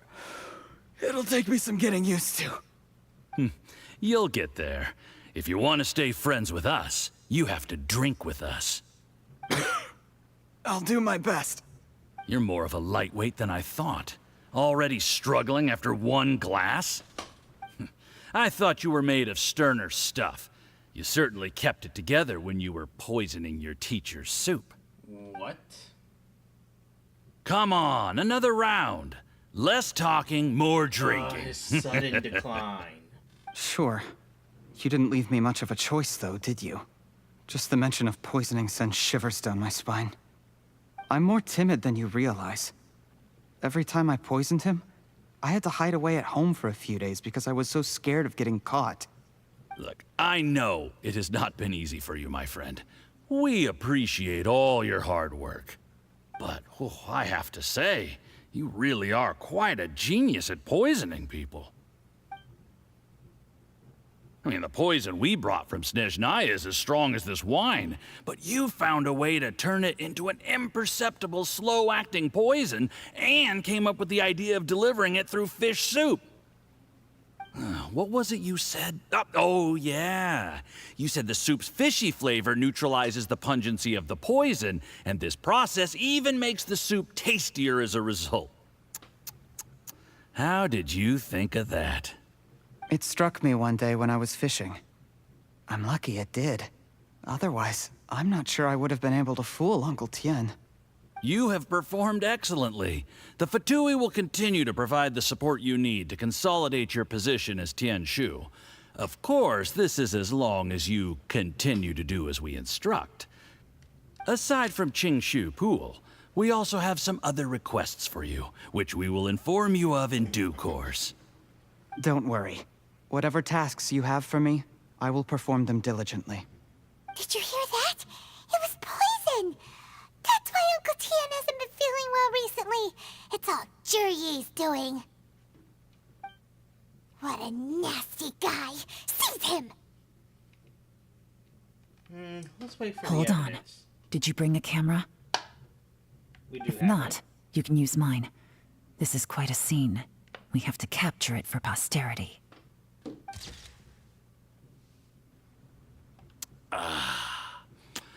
Excellent liquor.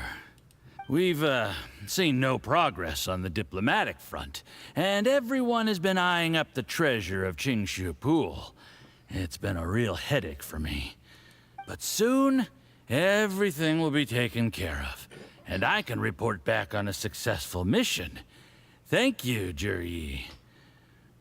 I remember when I first saw you. I knew right away that you would make a good partner for us. Hey, do you still remember what I said to you? How could I forget?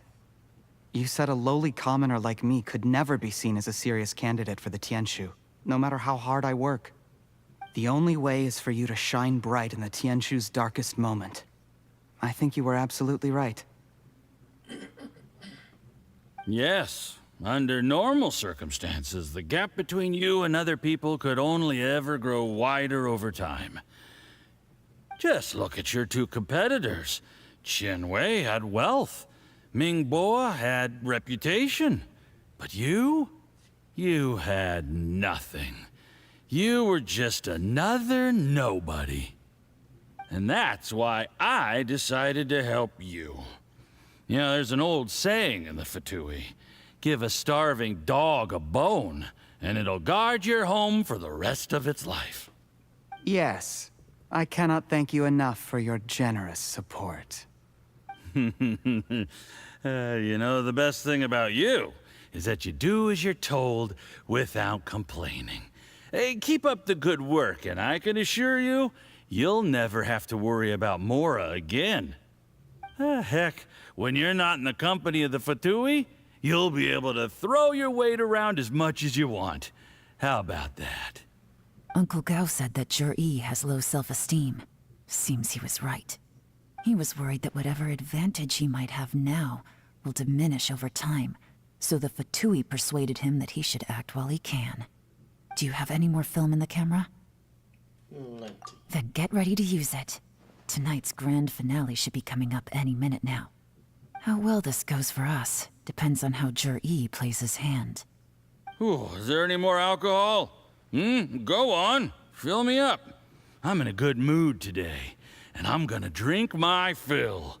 Make sure to get me home safely afterward. There's only a little left. Here, I'll fill your glass. If you like it, I can bring you some more next time. Yeah. His skills as a horseman are probably better than you This think. is the good stuff. It is great. Huh? What the?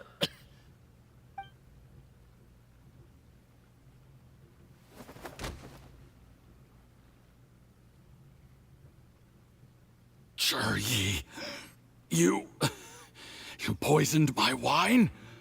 But when? You seem surprised, Mr. Yusupov. How could you? How could I not?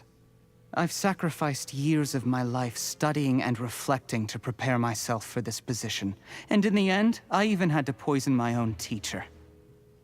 You really think I'd put myself through all that just to become your little puppet? I don't want to bow down to anyone ever again. And that includes you.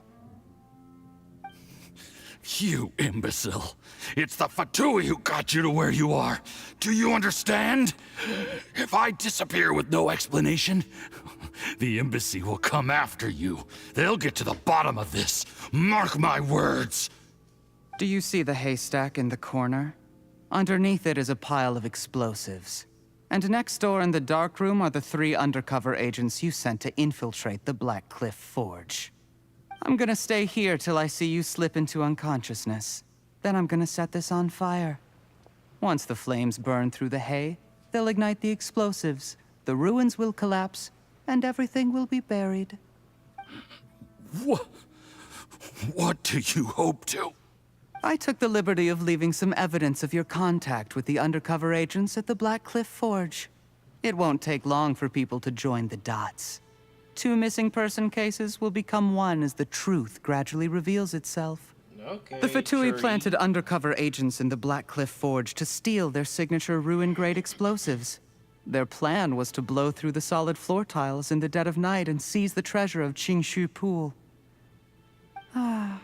But things didn't quite go to plan. Mistakes were made that led to the accidental deaths of the entire crew. Faced with the overwhelming evidence, the embassy won't investigate this any further. In fact, they'll be only too happy to blame it all on a rogue operation by you. It explains why you acted alone, while exonerating the rest of the embassy of any liability. Of course, none of that will have anything to do with me. When all of this comes to my attention, I'm afraid I'll have no choice but to cancel the Qingshu Pool redevelopment plan immediately. I guess then, I'll be Tianshu in my own right, with a clean record and well out of the Fatui's reach. Jur-E, do you really think you're gonna get away with this? The Fatui has a record of everything. That includes the poison, all interactions between us, even my trip here tonight. After I die, They'll come looking, and they'll get to the bottom of this. A record?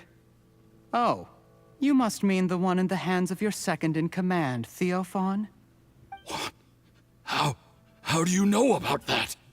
Because when you contacted me, I also made contact with your associates. I have Theophon to thank for providing me with the poison I used on you today. He'll help me tie up all the loose ends. After all, your untimely demise comes with a few perks for him. He has been eyeing your position for a long time now. That traitor! Zhiyi, you... Shh. Relax. It's over. After tonight, everyone gets what they want. And anyone else in the know is either my accomplice or about to be taken out of the picture. Sweet dreams, Mr. Yusupov. Wow.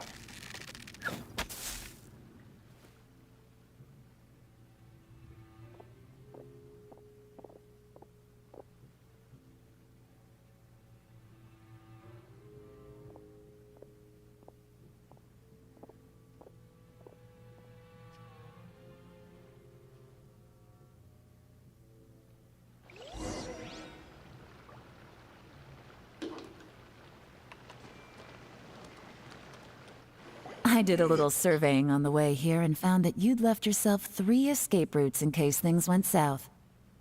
I have them all surrounded.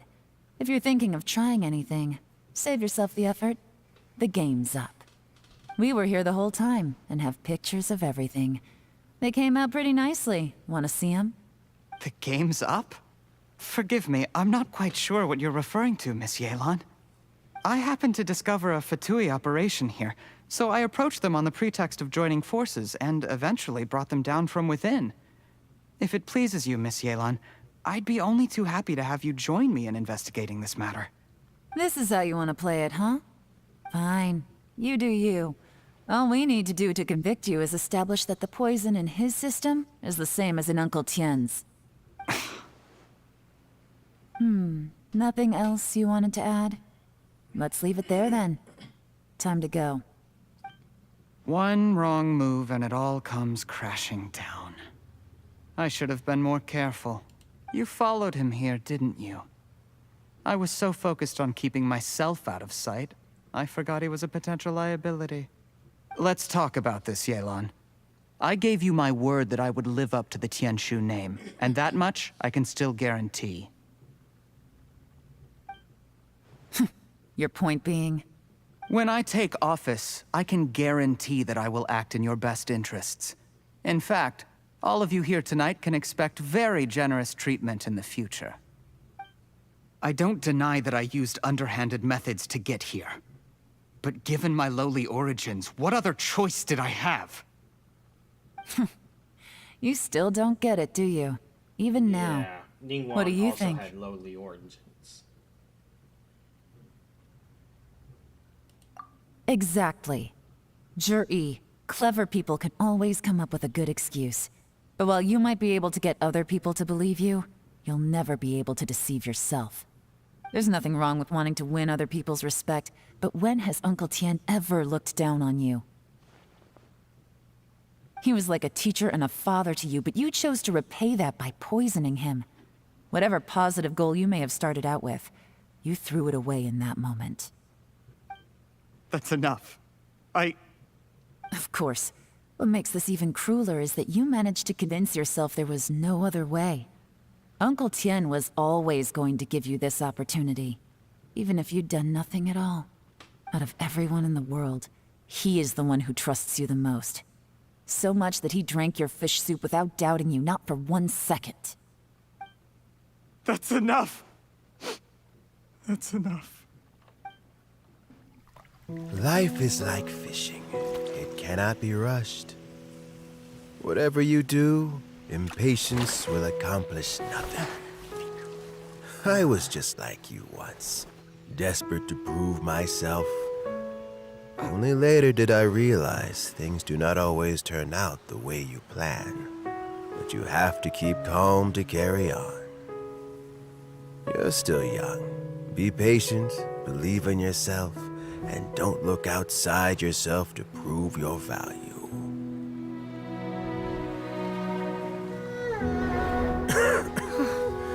Where's Jury these days? It's been a long time since he last paid me a visit. Maybe he's just busy. Well, next time, if he doesn't bring a pot of piping hot fish soup, don't let him in.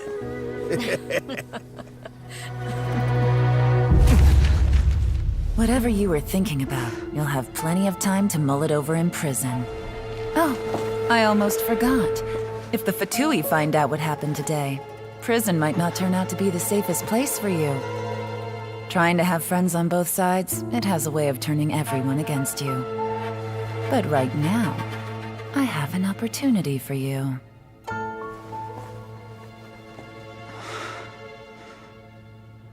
Huh?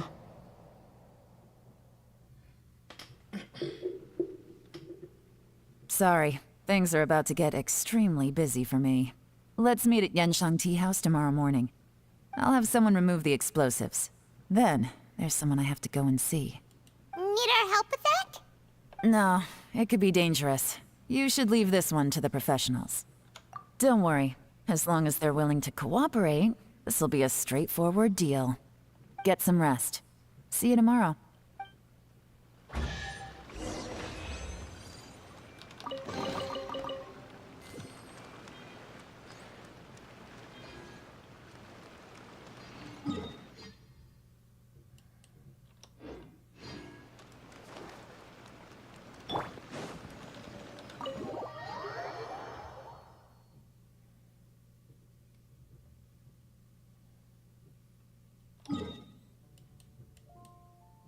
The following day.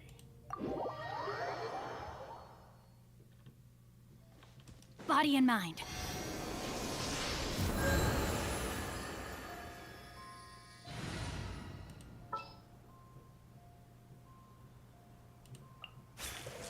Who's our target this time?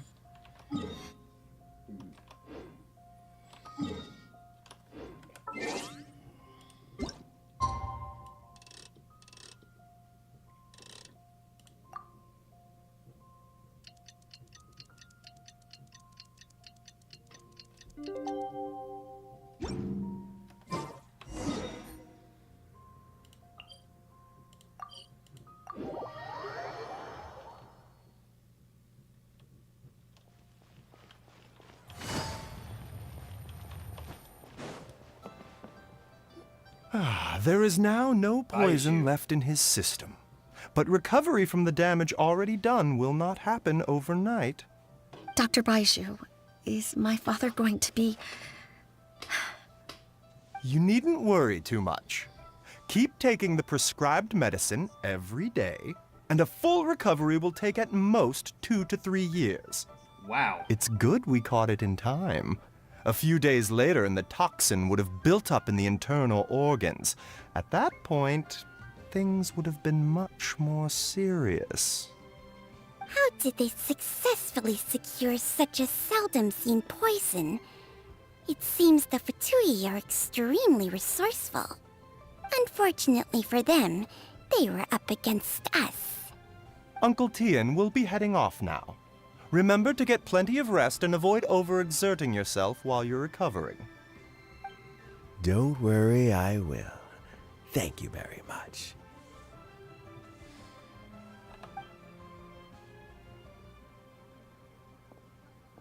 Ah, you're here too? Thank you for all you've done to resolve this situation. And I'll have to make some tea in a moment. You simply have to try it. Yes, the exhaustion seems to have gone, and my mind is steadily getting clearer again. Luckily, it looks like choosing the Tianshu's successor is suddenly not such a pressing issue after all.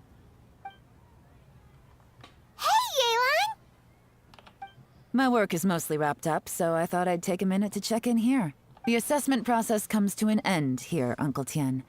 In my opinion, Zhi is not suitable for the position. But Qianwei and Mingbo both have potential. You have my gratitude. People can change their loyalties easily. I've always known this. But whenever it happens, it's still a dismal experience. Is it just Paimon, or is Uncle Tien not that surprised? Don't underestimate Uncle Tien. He wouldn't have appointed me as assessment officer if he hadn't had his doubts about Zhi. Normally, the Yuehai Pavilion would be responsible for assessing the candidates. Isn't that right, Uncle Tien? Yes, to be quite honest, I wanted to trust him unreservedly. But I have to be responsible with the position of Tianshu. When I first met Zhi, I wondered if he had approached me with a hidden agenda. So I secretly investigated him. I concluded that he had no ulterior motives whatsoever. He just saw me as an ordinary fishing friend. In the end, even he changed. But when did it start? I never had any plans to recommend him directly, but I always intended to give him the chance to compete on a level playing field.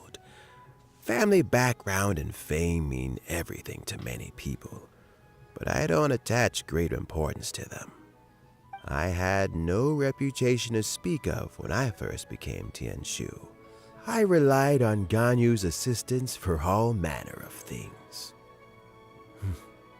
What I really admired about Zhi was his intelligence and resilience.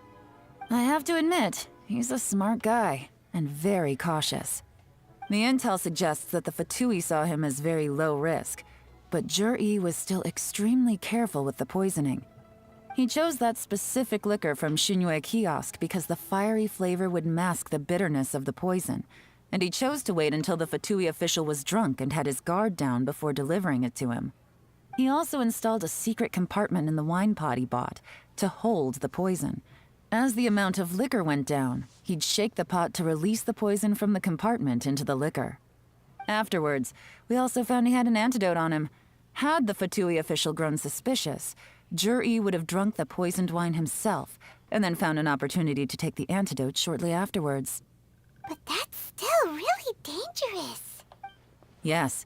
Had he drunk the poisonous wine, he still would have faced serious health consequences despite taking the antidote. He didn't hesitate to put himself in harm's way to achieve his goal.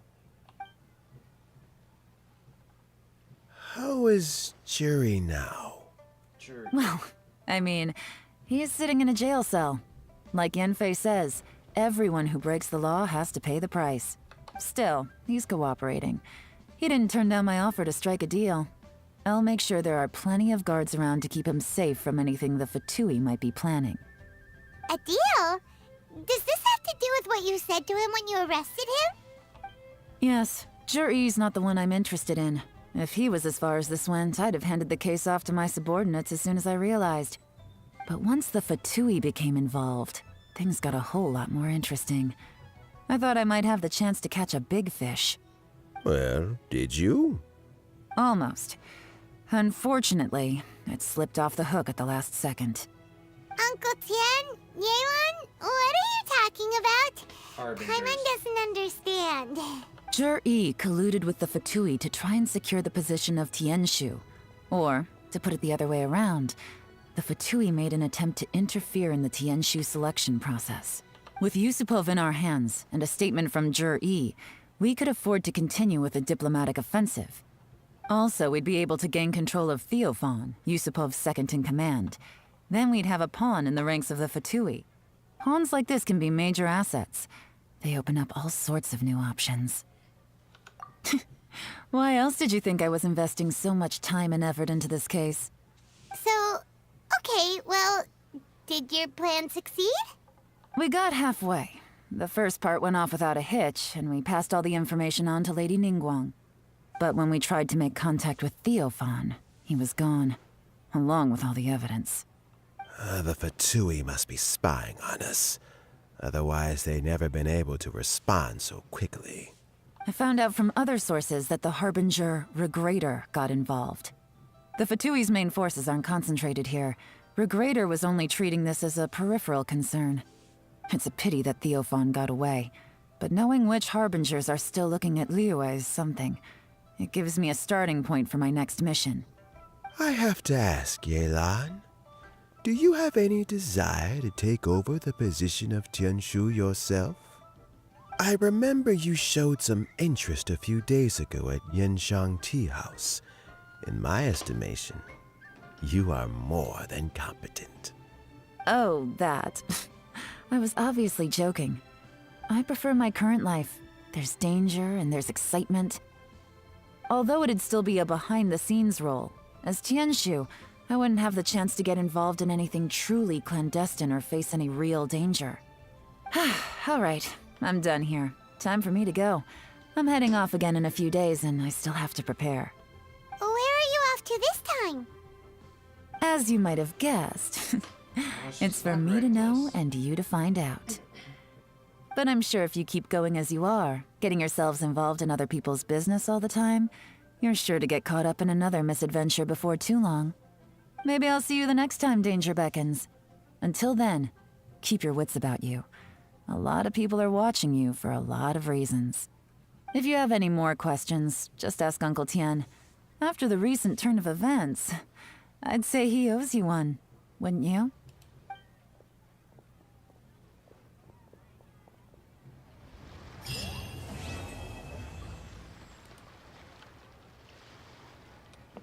What would you like to know? Something I've said to Jury, Qianwei, and Mingbo before is that while cunning and scheming are quite crucial, even more important than this is staying true to yourself. Jury and Ambassador Yusupov each saw each other as a means to an end. They thought that if they could just outsmart their opponent, they would emerge the final victor. And yet, in the eyes of Yelan and Regrator, they are but pawns in a much bigger game. Scheming is an endless endeavor. If you can't cope with it, you're better off staying out of it. It gives you a much clearer view in any case. Everyone has self-interest, but you cannot let it be your master. So, don't fight over fleeting gains and losses. Rather, focus on the direction your heart is leading you, and keep moving forward. What would you like to know? I first met Yelan when she was very young. Even back then, she was extremely tough, and she kept her cards close to her chest. An old friend of mine once privately commented to me that Yelan is always smiling, but never with her eyes. She is a very dangerous person. Something of an exaggeration in my view. At least, I know she would never hurt the people she trusts. What would you like to know? Regrator is the 9th of the Fatui Harbingers, though likely the first among them where wealth is concerned. However, his wealth is not a mere question of how much more he has to his name. He has a very unique understanding of wealth, and what he's planning may very well shake the world to its core. Beyond that, I don't have a lot of information about him. If you need to know more in the future, you can ask Ningguang. What would you like to know? As Yelan says, now that I'm on the mend, I should have another few years' worth of work in me. During this time, I plan to gradually hand over my duties while mentoring some new candidates. That reminds me. Qianwei and Mingbo are still waiting downstairs. I must go and have a chat with them shortly. Yelan's archetype. Like, there's so many archetypes that could, act as a spy.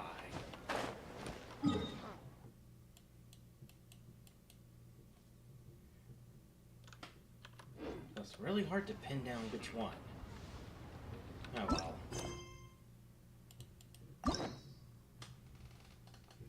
Let's go ahead and do Kazuha. Let's look at the numbers. 1, 2, 3, 4, 5, 6, 7, 8, 9, 10, 11, 12, 13, 14, 15, 16, 17, 18, 19, 20. 20. Plus 1, 2, 3.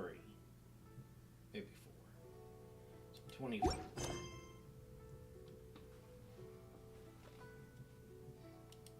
I'll be able to get it all done in time if I do 2 a day. But I want to get it done sooner than that. But I only have time for 2 this time around.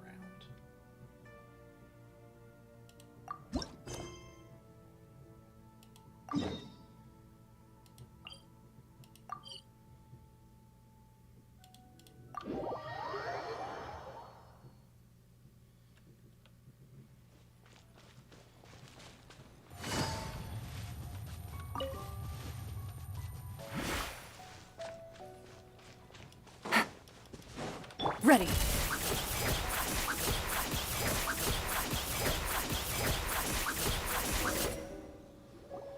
been a while since we first set foot on Inazuma. So many things have happened since then. Yeah, we've definitely made some progress on our journey. So, where should we go today? Huh? What's up? Someone's coming. Hey! What the heck was that for? Doesn't want to talk, huh? All right, let's convince him to calm down a little. Hunt them down. Huh? So you don't have a vision after all? Seems like I've mistaken you for someone else. At the very least, you should make sure you've got the right person before you go attacking them. No, wait. Even when you've got the right person, you shouldn't go attacking them out of the blue. It's dangerous. Have you ever met someone by the name of Kaedahara Kazuha? He carries a sword just like you. I've also heard that he possesses an animo vision. That's none of your business. Never mind. You don't look like you know anything anyway. I'm wasting my time. What the heck is this guy's problem? Coming around here, waving that weird sword in our faces, and he didn't even apologize. Seems like a real nutcase. Well, one thing's for sure. No way are we telling him anything about Kazuha. Couldn't agree more. Right? Paimon has a feeling, though, that even if this guy gets to challenge Kazuha to a duel, he won't be able to beat him. Anyway, just to be on the safe side, we should go find Kazuha right away and tell him to watch his back. Oh? What kind of hunch? A special connection? You mean beyond already knowing each other? Yeah, maybe a little. But then again, most people look pretty much the same once they start fighting, so that doesn't really prove anything. Anyway, there's no time to lose. Let's go tell Kazuha so we won't get into any danger. Paimon heard that the Crux fleet is stocking up in Rito at the moment. Let's look for him there.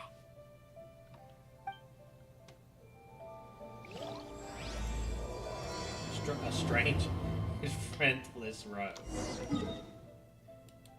really don't want to give Yelan a psychopathic archetype. Our mission does say calculating, but I don't think that's it. It doesn't seem to fit.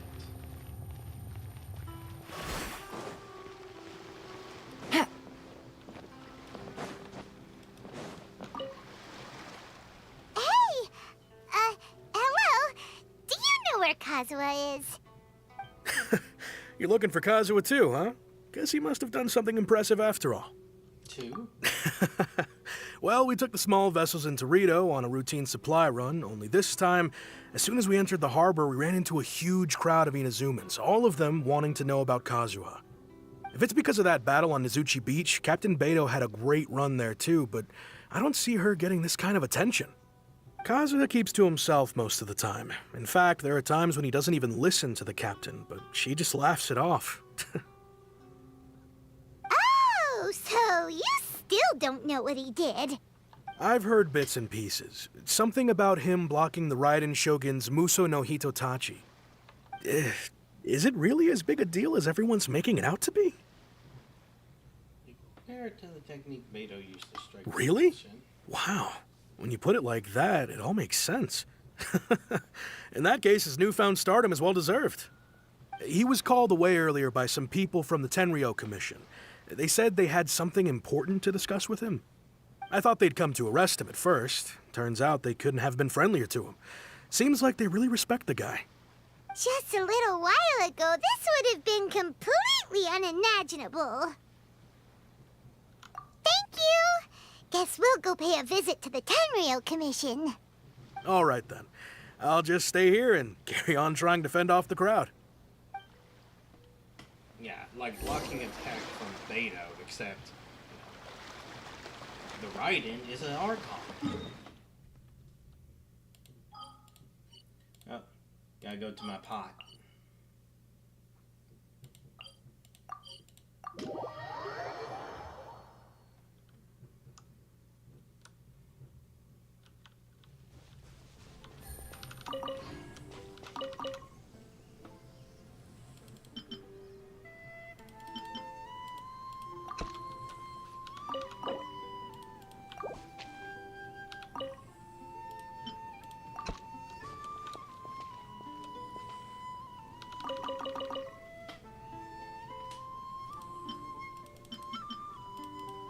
Take it easy.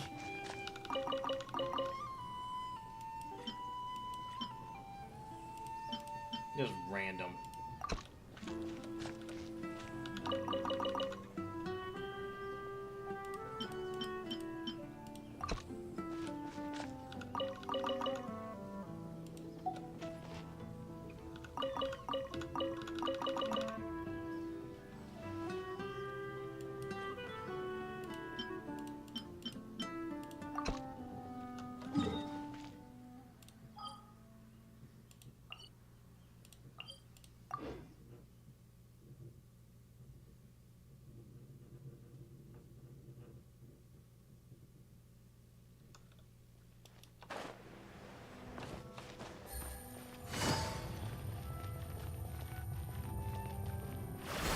Loaded.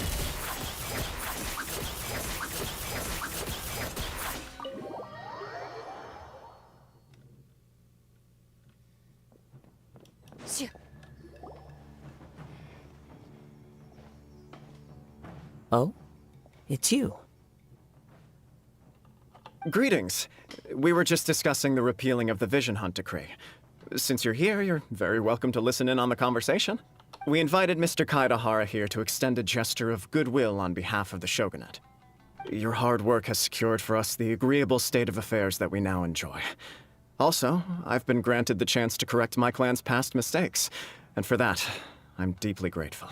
The Almighty Shogun has issued a large array of directives aimed at resolving, or at least easing, the tensions that have built up over the years. The Tri-Commission has made the recommendation to use this opportunity to restore the honor of the Kaedahara name. Regarding the history of the Kaedahara clan, I trust that you're already somewhat informed?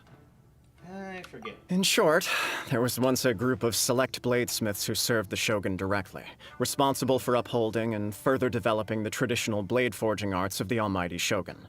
The Kaedahara clan belonged to this class. But there came a time when some of these bladesmiths revolted and fled to Snezhnaya. Both the Kaedahara and Kamisato clans were held accountable for lax oversight and entered a period of great turmoil. We later learned that the whole misadventure had been secretly orchestrated by the Fatui. Attributing all of the blame to the Kamisato and Kaedahara clans was neither proper nor just. Considering Mr. Kaedahara has once more made an outstanding contribution to Inazuma, the Almighty Shogun believes he should not only be rewarded for his achievements, but also receive recompense for the excessive punishment borne by his clan in the past. In the interest of preventing further harassment of the Bladesmith clans by the Fatui, we chose not to publicly release the findings of our investigations into these matters. We trust you can understand why this was necessary. This is a true honor.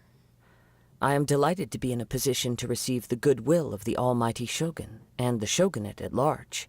However, would I be correct to assume that this magnanimous gesture does not come without some strings attached? I can assure you that nothing could be further from the truth. We seek only to correct a past injustice. With the Kaedahara clan's reputation and occupation restored, the Kaedaharas will be bladesmiths once more, and your wanderings will finally come to an end. You will be able to lead a safe and prosperous life in Inazuma City with the Almighty Shogun's blessing and full support of the Shogunate. I have grown accustomed to life among the elements. I fear I would no longer feel at home behind the tall walls of a stately abode. Yet my ancestors did indeed take great pride in the name of Kaedahara, and the art of blade making for which it stood. I do have a responsibility to restore their honor. I sense some hesitation in your words. Should you accept this offer, I imagine many of the malicious rumors currently circulating through the populace will disappear. Malicious rumors? All we heard on the way here was so much praise that we almost wondered whether there was another Kaedahara Kazuha in town. Well, to some, the Muso no Hitotachi is something that can never be defeated.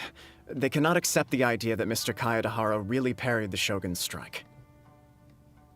Also, eyewitnesses saw him using the power of Electro in addition to that of Anemo.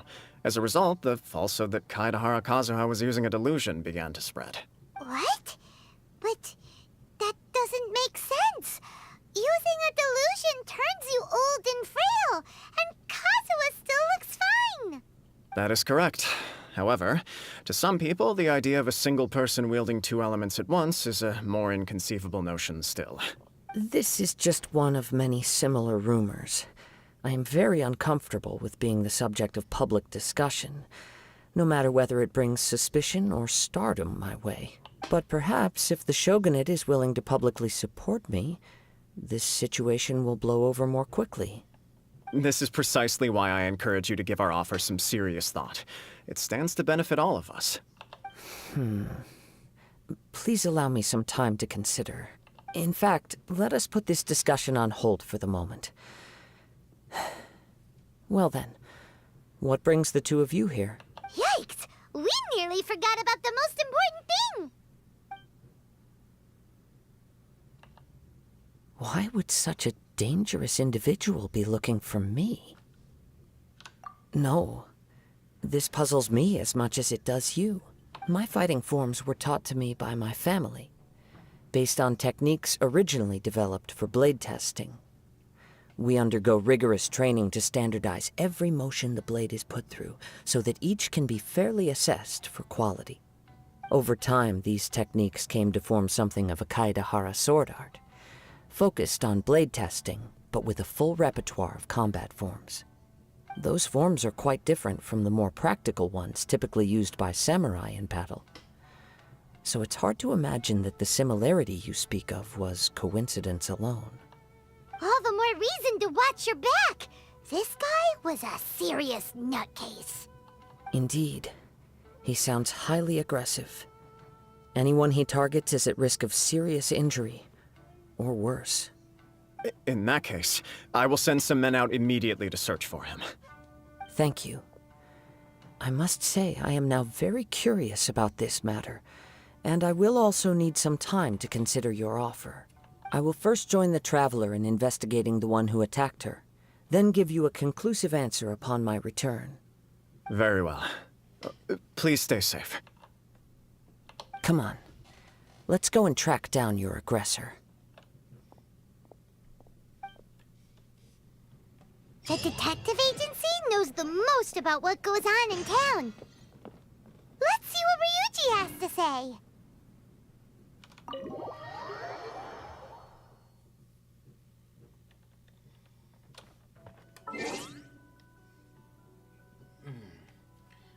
closer.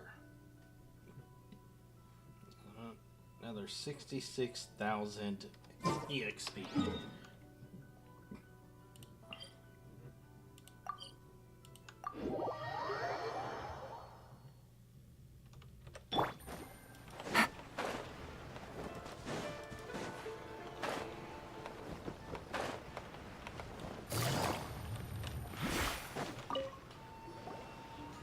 There, we'd like to ask you a quick question. Do you know if anyone around here has been looking for him? For Kaidahara Kazuha, we mean. Aha! So this is the renowned Mr. Kaidehara. I've heard a lot about you. It is an honor to finally meet you today. You are too kind. We are currently investigating an assault and would appreciate any help you can offer. Oh? You were targeted in an assault? Let me think. I can't seem to recall anything of immediate interest. Mr. Kaidehara is currently the talk of the town, so there are always a lot of people looking for him. To be honest with you, our detective agency has recently been receiving many inquiries from people wishing to obtain Mr. Kaidehara's personal information. Some of them were offering us millions of mora just to gather the information they want. If these were more legitimate commissions, Sango would have snapped them up in an instant. Millions? Of mora? Whoa! Yeah, I only have 5. Oh, wait, even at that price, you probably still shouldn't. Please, accept my thanks for looking out for my privacy. Of course. No matter what, we only take on legitimate cases. We don't make our money by revealing details of other people's day-to-day life just for the sake of it. Sorry, I got a little off topic. What I'm really trying to say is, it doesn't surprise me that a complete stranger is looking for Mr. Kaidehara. But I wouldn't know where to begin if we want to connect this with an assault. Then let's put that connection aside for now. Have there been any other attacks or similar incidents recently that stand out as particularly unusual? The Tenryou Commission had very few leads, and I thought you might have some information from different sources. It's true that the commissioners aren't clued up about every little thing that goes on out in the streets. But typically, it's only the most trivial events that manage to escape their attention. If anyone had been out there attacking people, that would be assault, in which case the Tenryou Commission would absolutely get involved. That does make sense. Uh-oh. Looks like the trail's already run cold. I still find it difficult to believe that whoever attacked you hasn't been causing any trouble elsewhere. Few people possess your prowess in battle. So unless you were the first person he targeted, someone is certain to have been hurt by now. I am well aware of your talents. There is no need to be humble around me. In fact, I'm quite relieved that you were the one he targeted. It would cause me great grief to see someone become critically injured or lose their life because of me. For the poor victim, this would be a completely senseless crime. Don't worry, we'll find him. It seems you are every bit the selfless hero they make you out to be, Mr. Kaidehara. Surely this same concern for your fellow man is what drove you to fearlessly raise your blade against the almighty Shogun. You flatter me.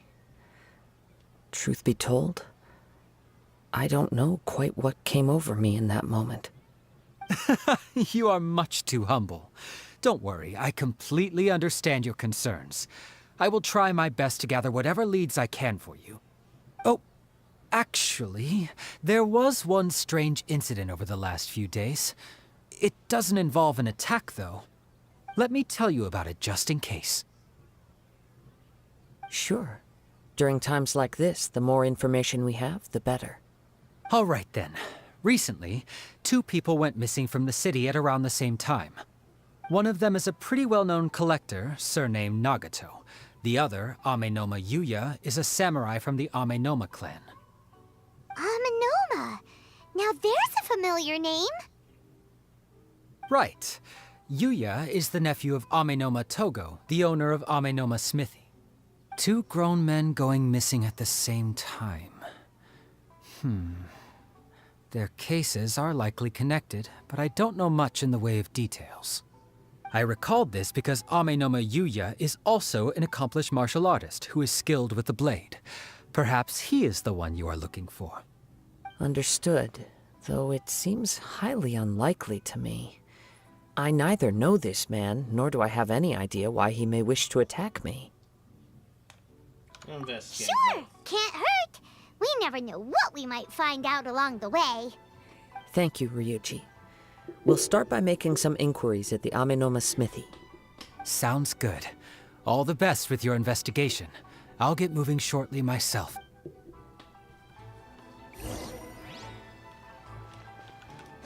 Ready.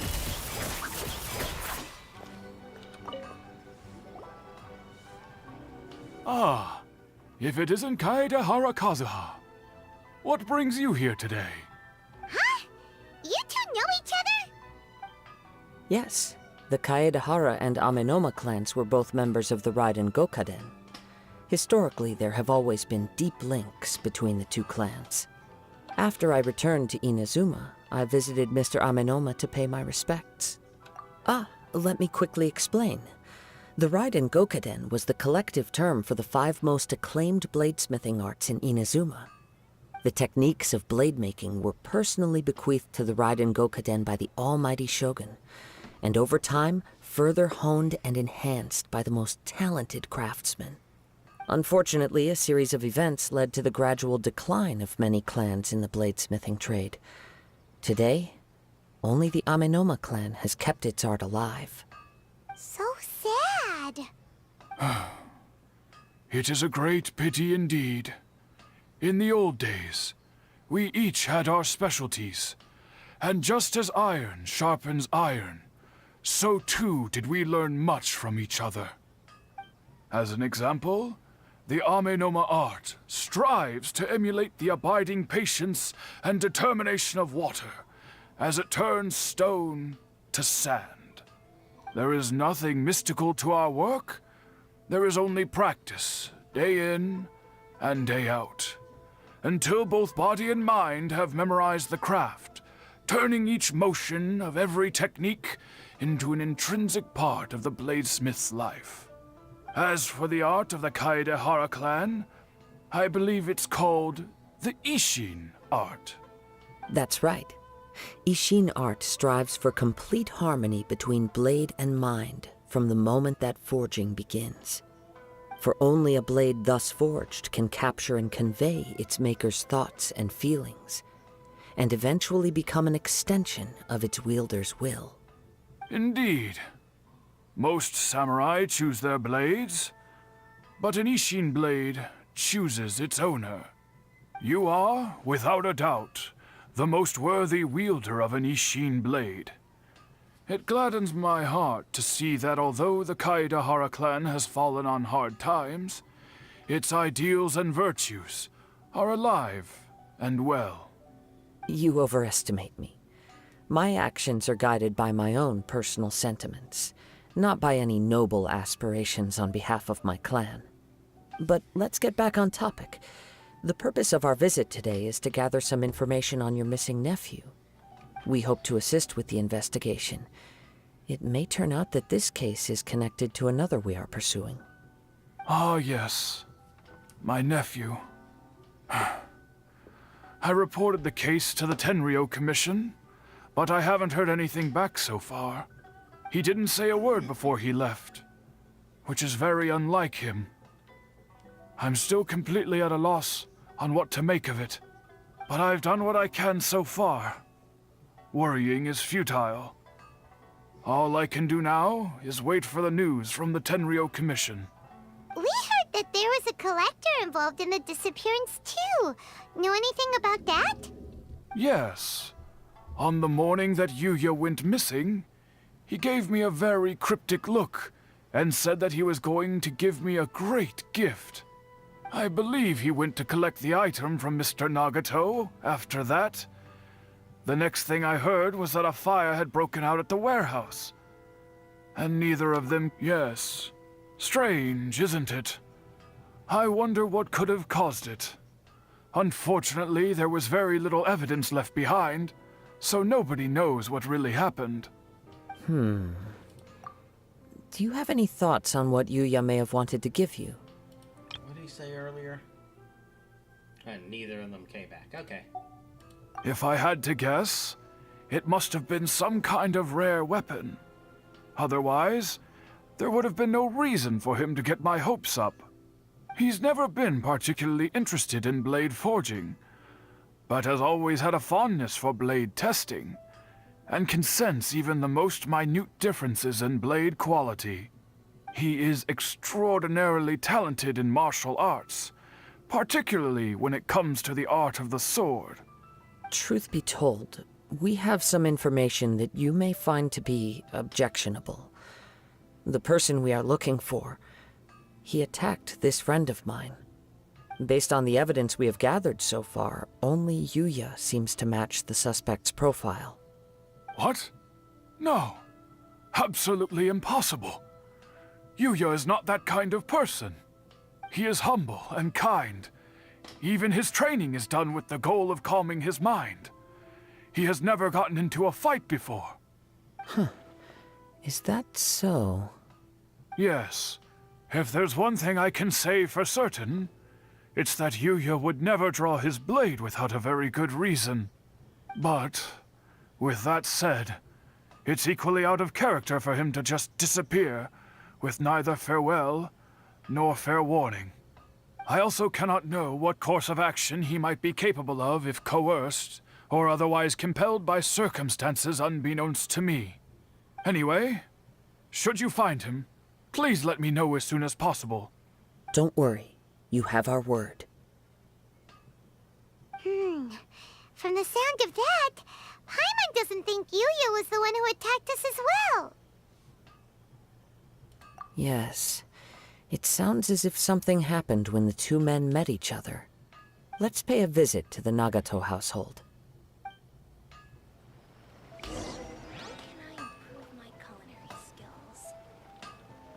Okay.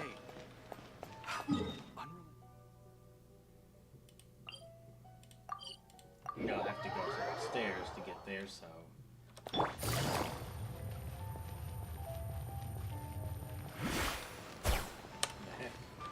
Into the shadows.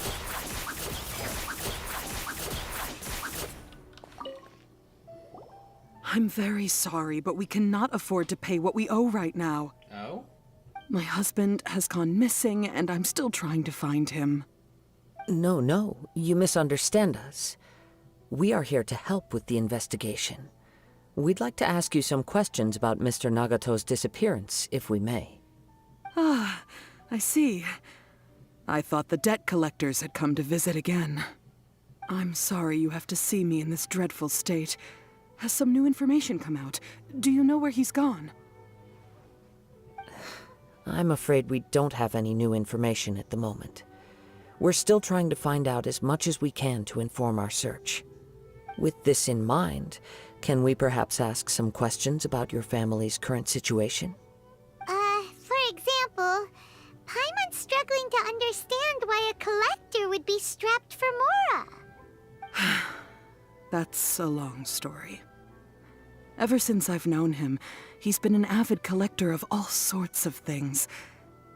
He'd always get so animated when he was showing them to me. I knew nothing about the items myself, but seeing how enthusiastic and excited they made him, I was happy to believe that they were just extremely important to him.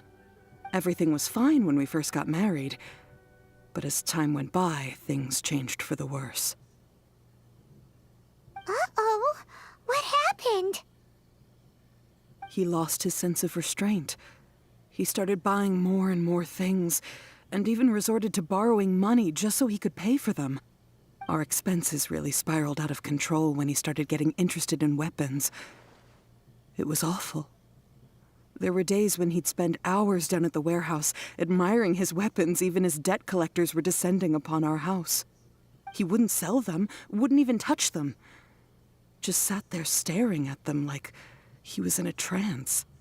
I'm happy he has a hobby, and I'm willing to support him. But making ends meet has to come first. I've tried talking to him about it so many times, but he never listens. On the last day that I saw him, I gave him an ultimatum. I said, if he refused to sell his collectibles and pay off his debts, I would divorce him and take the children with me. Whoa! And that led to an argument. Actually, it didn't.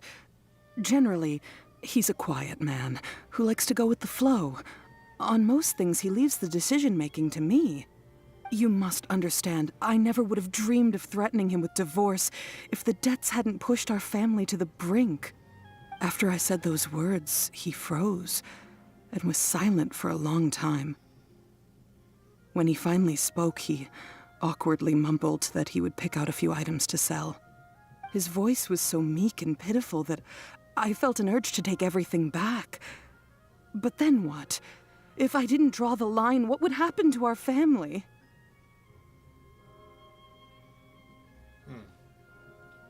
Had I not indulged his bad habits, we wouldn't have found ourselves in such a predicament.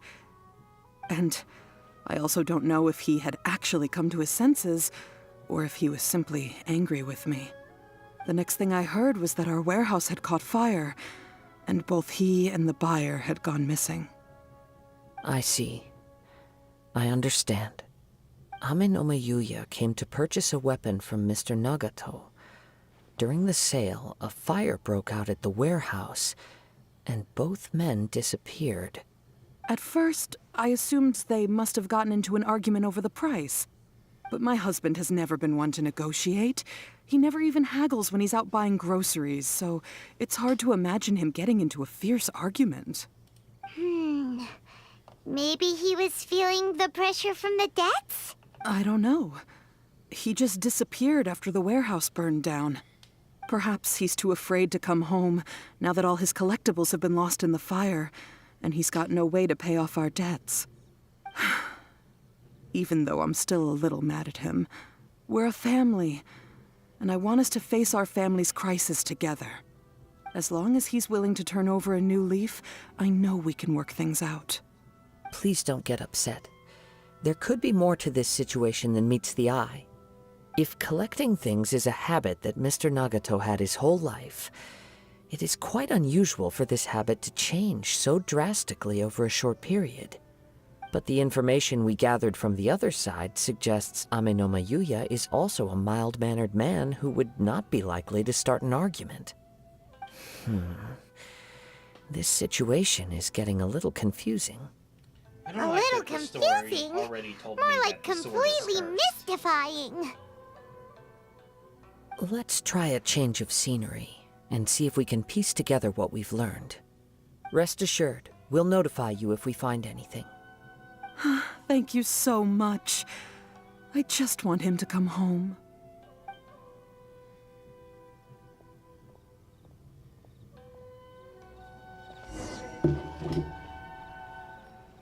Based on the information we've gathered so far, I can only surmise that the sales meeting between the two men was somehow the catalyst for their disappearance. The fire at the warehouse likely played a part in how the situation unfolded, though its exact role is a mystery. Do you have any thoughts? Well, Paimon was thinking that maybe someone accidentally knocked over an oil lamp and, nope, never mind. Paimon's brain needs to rest for a while. Over to you.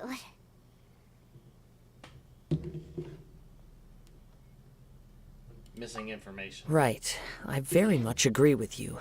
It seems highly likely that we're missing a piece of the puzzle. Working off what we know so far, there are too many things that don't add up. The chances are that there are still some clues left for us to discover. One fact that I keep coming back to is that Ame no Mayuya is polite and well-mannered, while Mr. Nagato is introverted and passive. Neither seems like the type of person who is inclined towards initiating conflict. Mr. Nagato, being heavily in debt, is also the only one of them with the potential motive to disappear after the fire. The more I ponder it, the more puzzling it becomes. Just what could have happened there?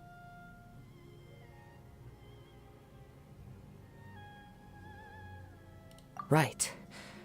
Although the time frame seems to broadly match, no other details that we've learned seem to link the two events together. Amenoma Yuya lacks a key distinguishing feature of the attacker, namely that he is principally a practitioner of the blade testing techniques of Amenoma art, not those of the combat-oriented Ishin art. Darn! We thought we could get two birds with one stone here, but at this rate, it's starting to look like a wild goose chase. Let's keep going, since we've come this far. If we can solve the case, both Mr. Amenoma and Mrs. Nagato will be able to get some closure. Okay, but where should we go now? Let's head out of the city and check out the warehouse. There's still a chance we may be able to find some shreds of evidence.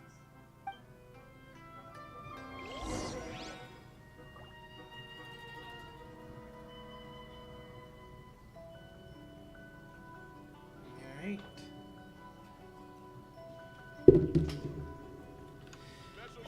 Well, that's all done.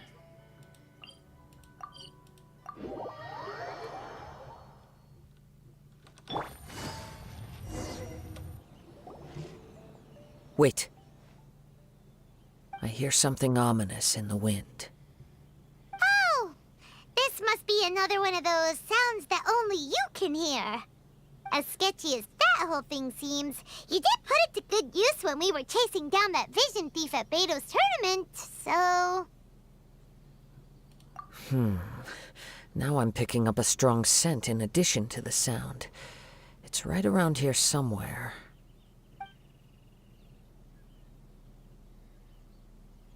But there's nothing here. It's gone now, but I can still sense the direction it left in. It felt very much like that ancient presence in Inazuma, the remnants of the Tatarigami.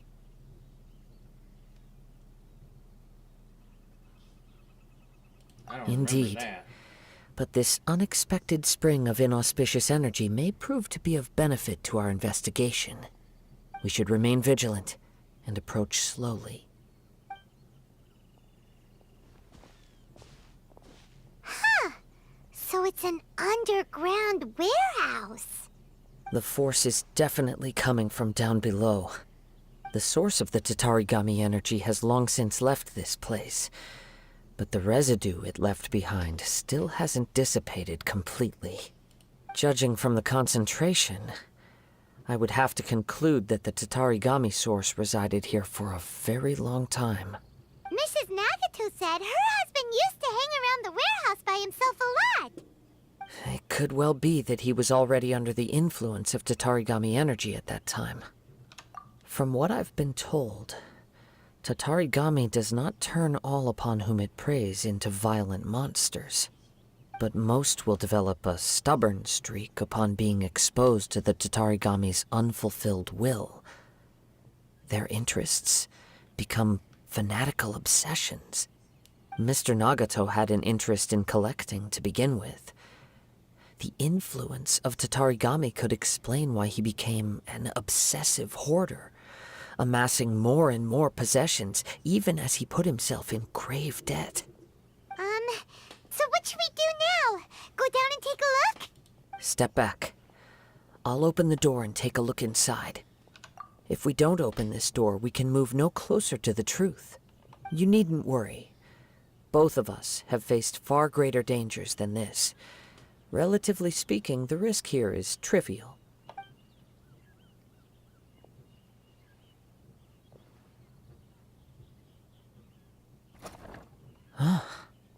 What's down there? Everything's buried in debris. I can't see anything. It looks like the fire caused a cave-in, reducing the entire warehouse to rubble. That was too scary! Paimon was so sure that the warehouse boogeyman was about to jump out at us! All we can do now is keep searching in the direction that the Tatarigami energy's source left this place. Two ordinary humans, entangled with the Tatarigami. I fear much misfortune has already befallen them. Yes, let's go. If nothing else, it's vital that we find out where this Tatarigami energy is coming from. Quiet your mind and focus on what you sense around you. Perhaps you too will perceive its ominous presence in the wind. Elemental sense.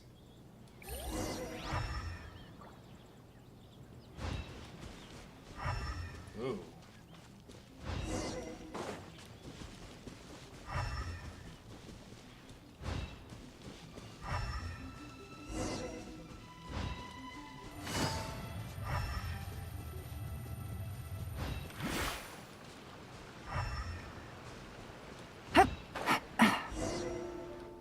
From this point, the trail appears to split into two.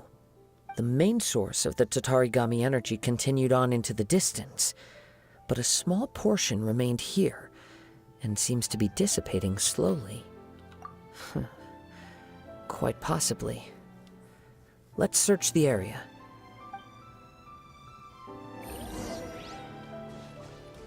Whoa! Look at all those hilly churls! They're acting really strangely! Something seems to be drawing their attention. Let's take a closer look.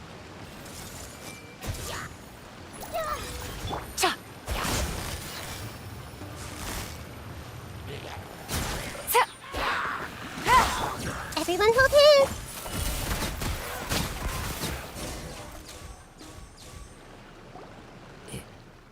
It's... Ugh! Look at this red stuff!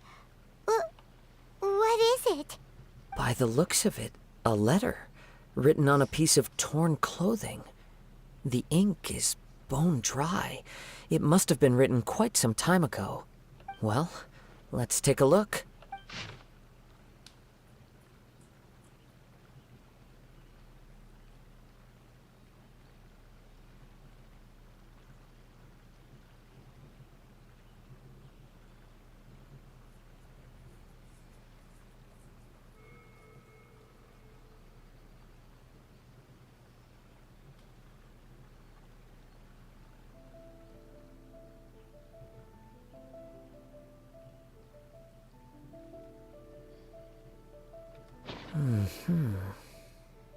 According to this letter, a conflict arose because Amenoma Yuya wanted to seize a blade belonging to Mr. Nagato. Yuya started the fire that destroyed the warehouse and wounded Mr. Nagato in the fight. Mr. Nagato kept chase as long as he could, eventually stopping here to write this letter when his strength gave out. So, where is he? He was not only mortally wounded, but also under the heavy influence of Tatarigami. Add to that the fact that its aura seems to have attracted a horde of monsters, and I'm afraid he may no longer be with us. Whatever traces there may have been of his fate beyond after this point, they've since been disturbed by the hilly churls. There's nothing more for us to find here. Yes. Right now, we need to uncover some more important truths. If Amenoma Yuya is attacking other people indiscriminately, then the longer we take to find him, the more people risk meeting the same tragic end. Right! So let's get moving! I wouldn't be surprised if he, too, fell prey to the influence of the Tatarigami. For a practitioner of the martial arts, the easiest desire to inflame would be their pursuit of further power and skill. All the clues that at first seemed disparate and disconnected, it seems that now we know the thread that runs between them. I have a hypothesis that, if it's correct, not only explains the series of events leading to the two men's disappearance, but also zeroes in on the attacker's identity. Wait! You figured it out? So these two cases are connected after all? I believe so. But it's something of an outlandish idea. I will only be able to confirm my suspicions once we've met him in person. On with the search. We must stay vigilant. At any point now, we may find ourselves in danger.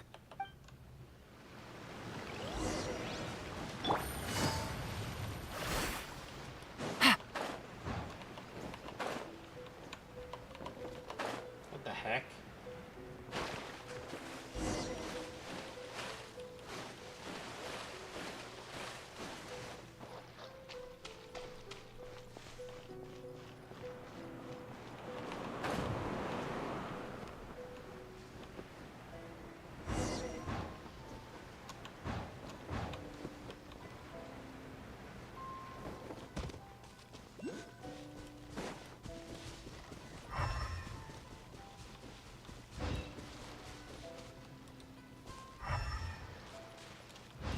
Let's get some of these.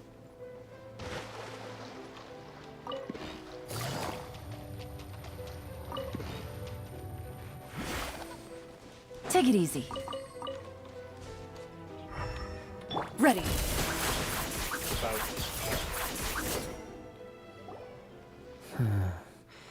He seems to have stayed here for a long time. Why here? Is there anything special about this place? I'm not sure. But on closer examination, I sense that the aura may have lingered here at several different points in time. Show yourself! It's no use hiding anymore.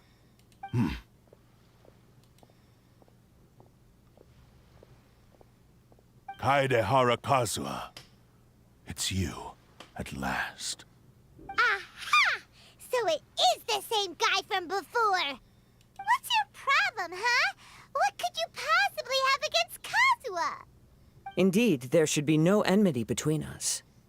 If it is Ame-no-me Yuya that stands before us. But what if instead of facing Ame-no-me Yuya, we are in fact facing the blade in his hand? Yep, that was obvious. Now that you mention it, it is giving off a strange light. Whoa! Surely you don't mean... Are you serious? Tatarigami energy often lodges itself within physical objects, then works to subtly affect any living organisms in its vicinity.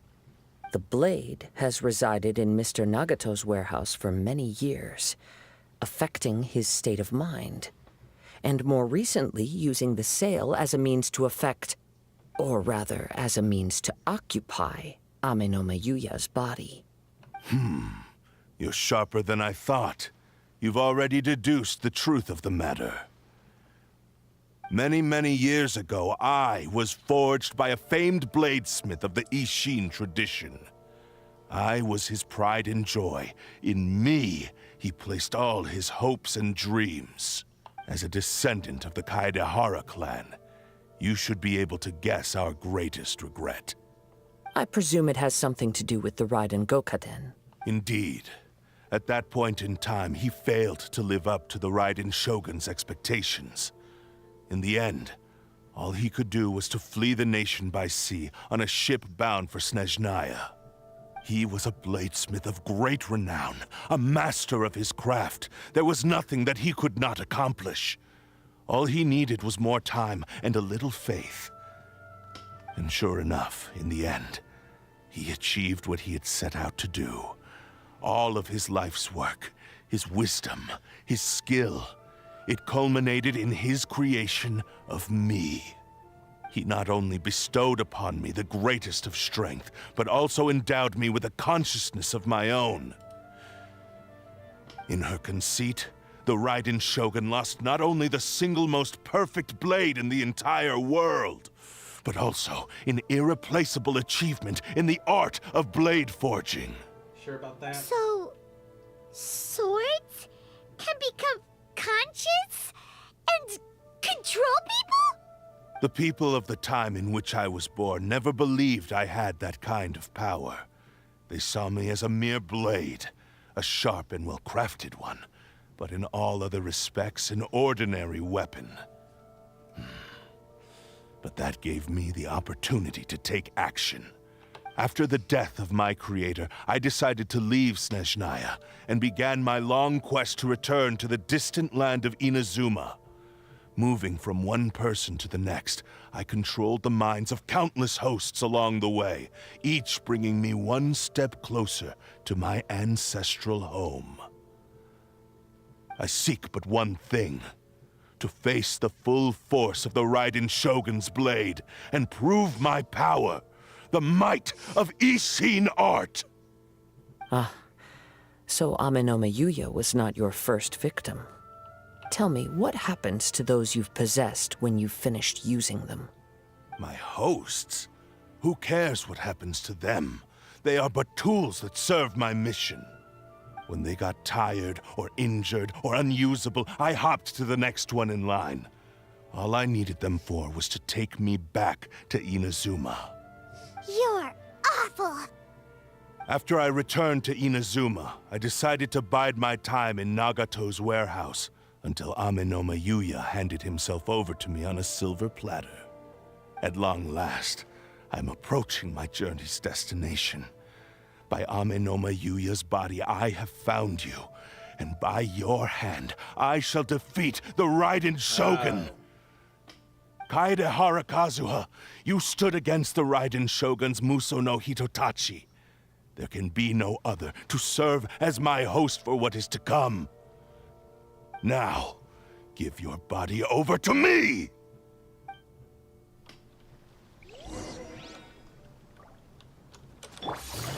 Busted. Here comes the catch.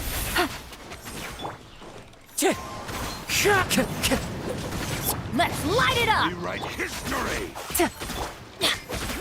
Into the shadows.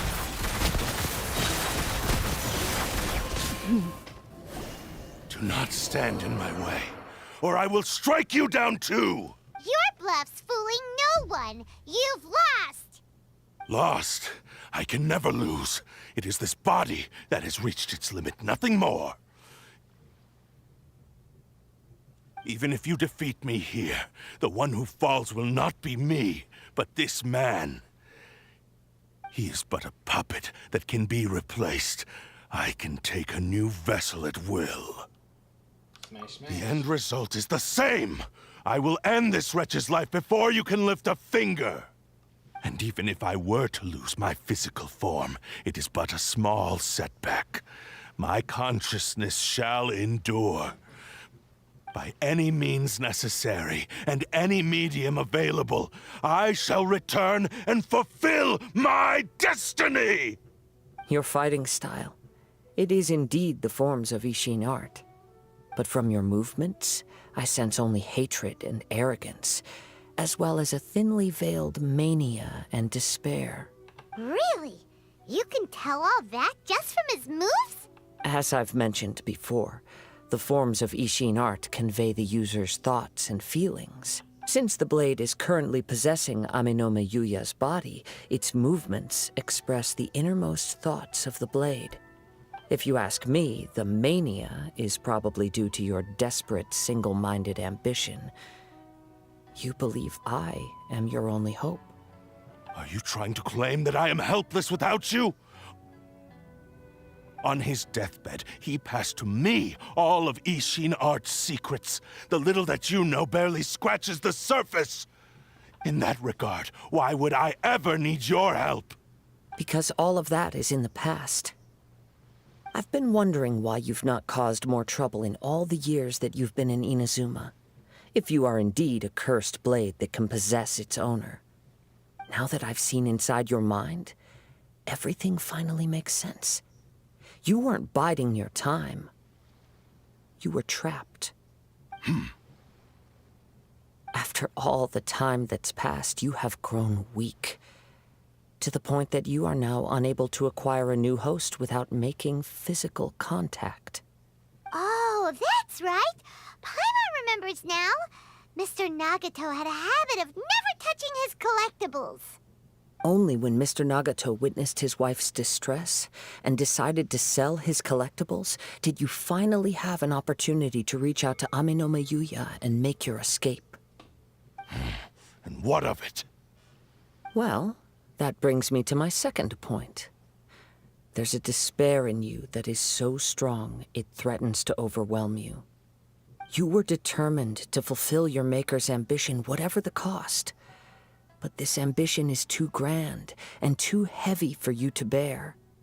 Each step you have taken has come at a great cost. I think you realized your limitations long ago.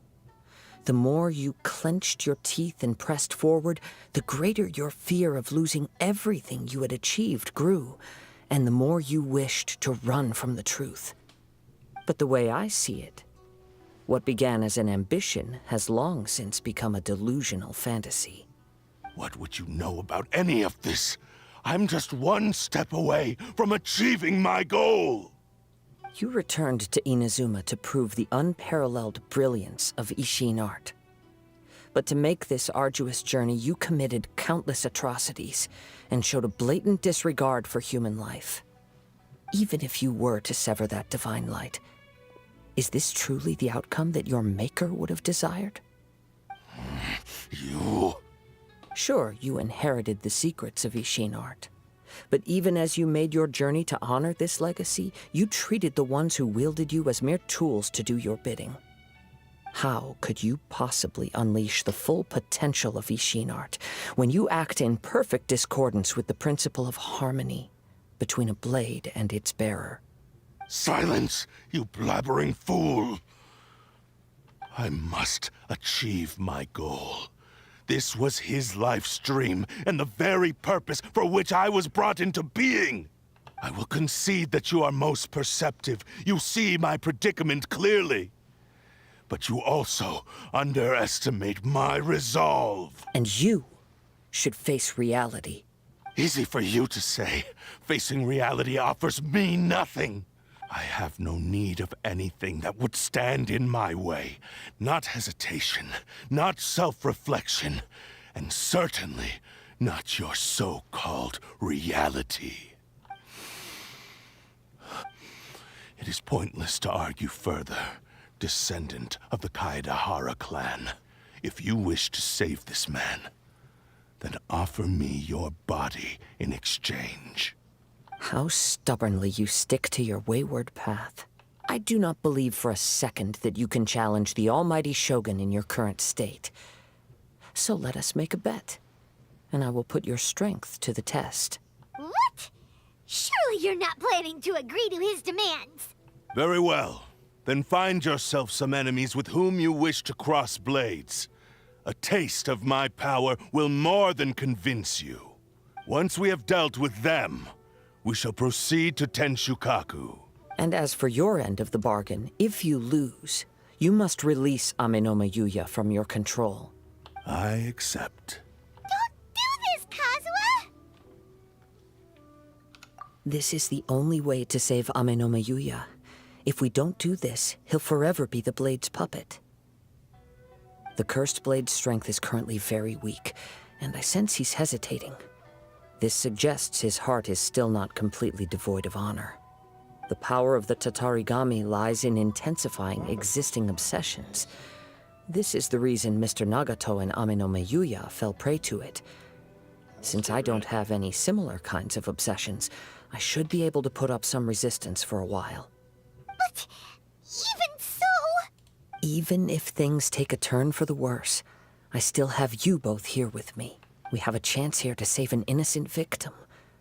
I am willing to accept the risks entailed. Your disdain for me betrays your woeful ignorance. I agreed to this bet because there are things I wish to learn too. Now, take me in your hand.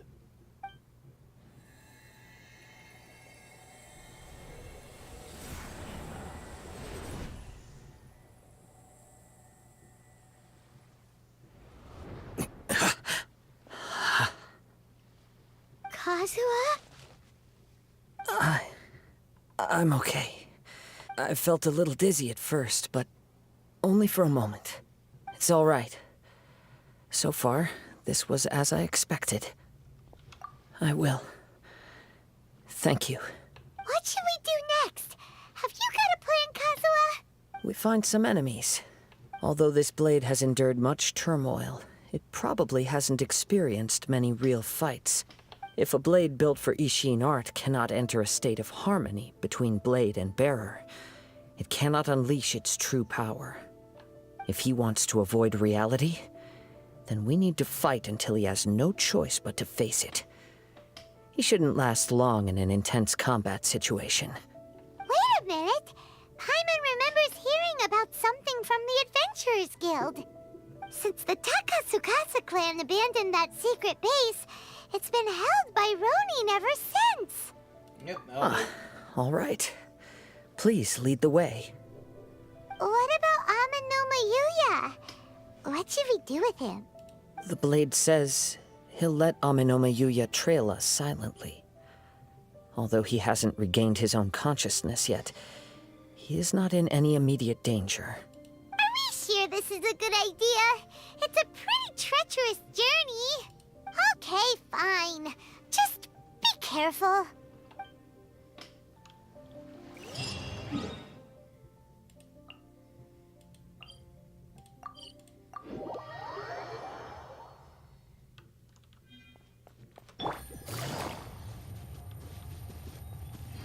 You would think the Kamisatos wouldn't allow that. Wait, this is this? Yeah, it's Kamisato.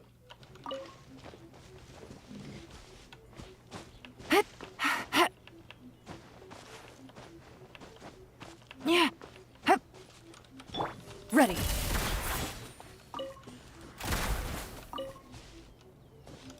Hup. Hup.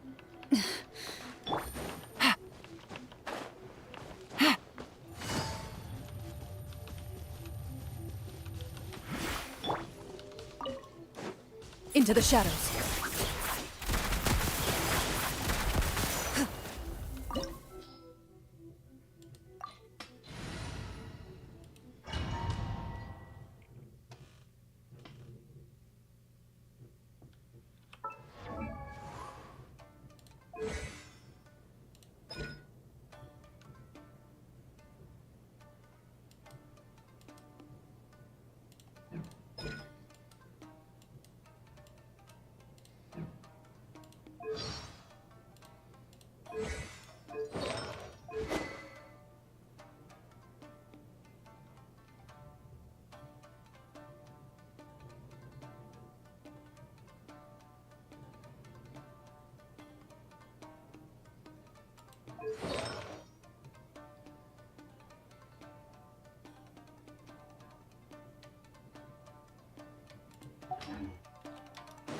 Leave everything on this journey to me.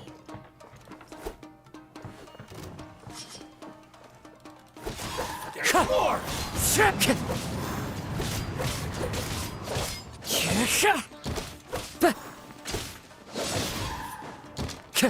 Time to go. Let's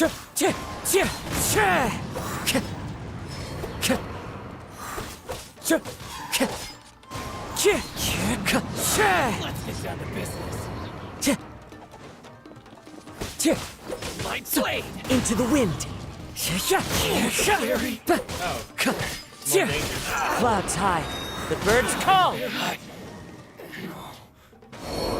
How are you feeling? You okay? I'm all right. The blade is performing largely as I expected. Having gone so long without proper use and maintenance, it's become very difficult to use. Though he's making every effort to persevere, I do not think he can last much longer. Something else on your mind? How strange. Rather than trying to control me, he is instead trying to match my fighting rhythm. Let's keep going.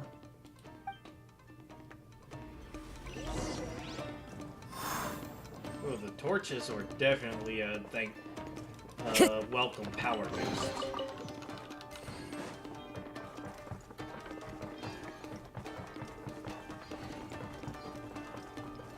It's my lucky day!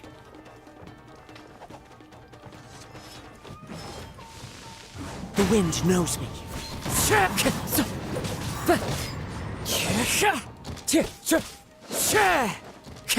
The fairy!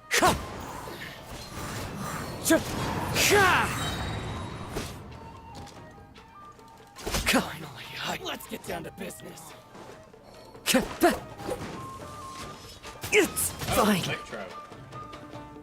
Fallen leaves, adorn my night!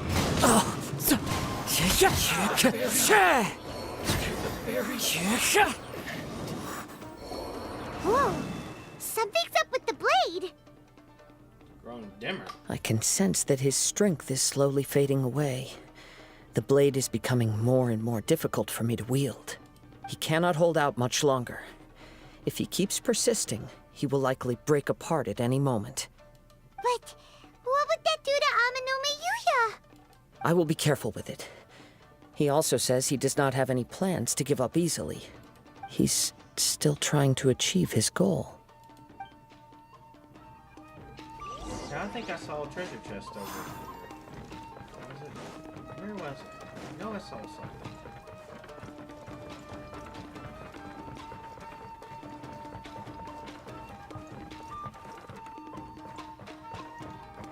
Guess I was wrong.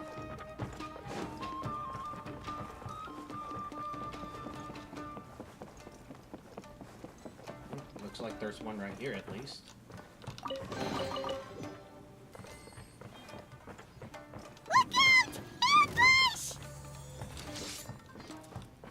Into the wind.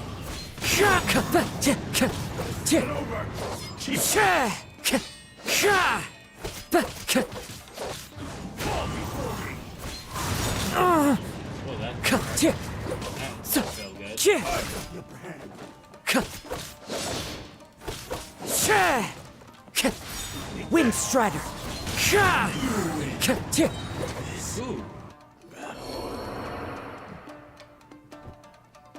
That was such a close call. My apologies. In the end, I still needed your help. Are you okay? It looked like you were really struggling the entire fight. Yes. And it looks like he's reached his limit. The sheen's grown a bit dimmer again. It doesn't look anywhere near as impressive as it did at the start. Perhaps this time, we'll finally have a chance to see his true form. True form? What are you talking about? Huh? What the? Is this the same blade as before?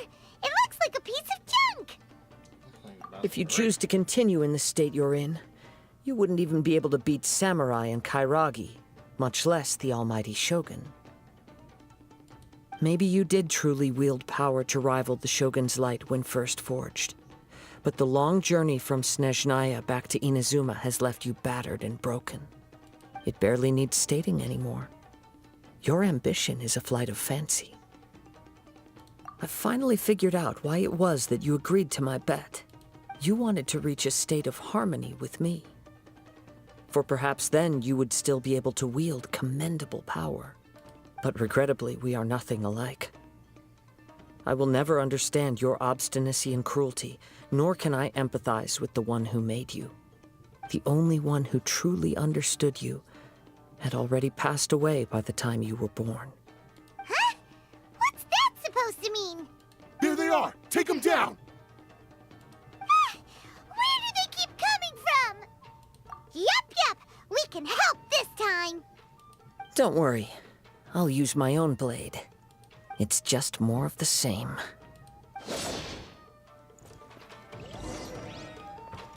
Let me The wind knows me. Time to go. To the ferry. One with nature. Time to go. The wind knows me.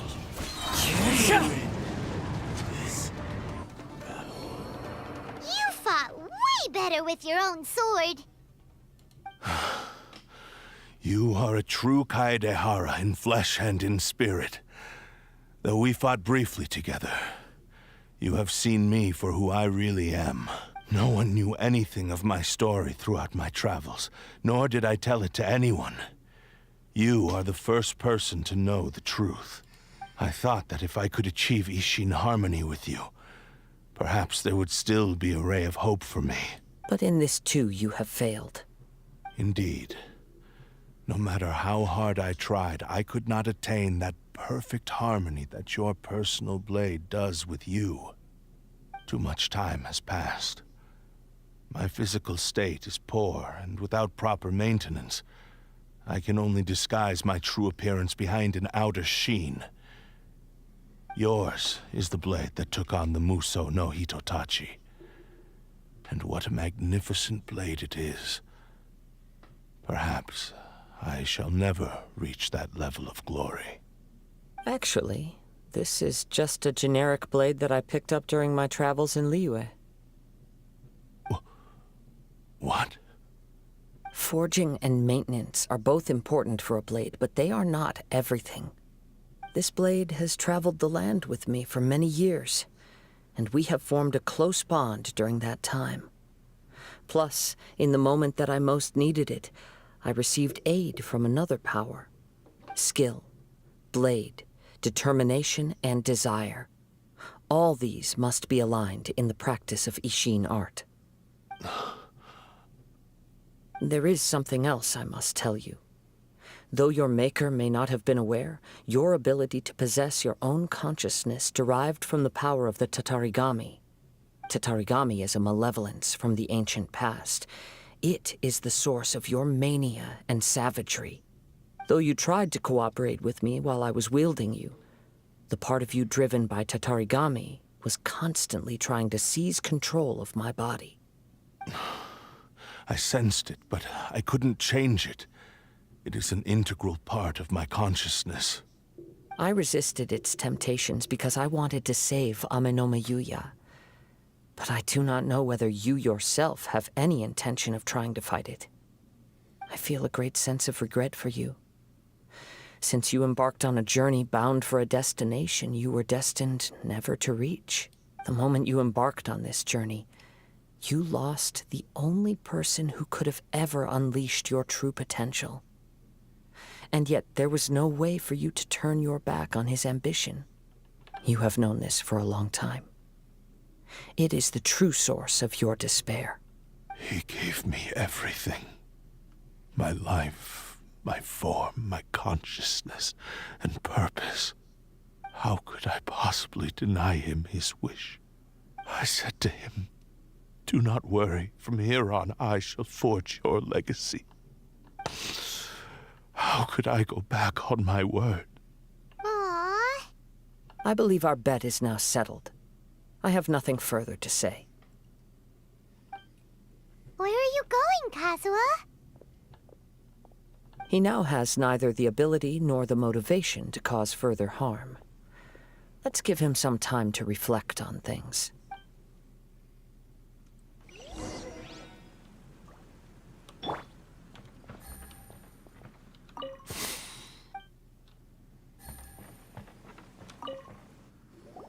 When I touched the hilt for the first time, it's as if I was transported to a strange dimension.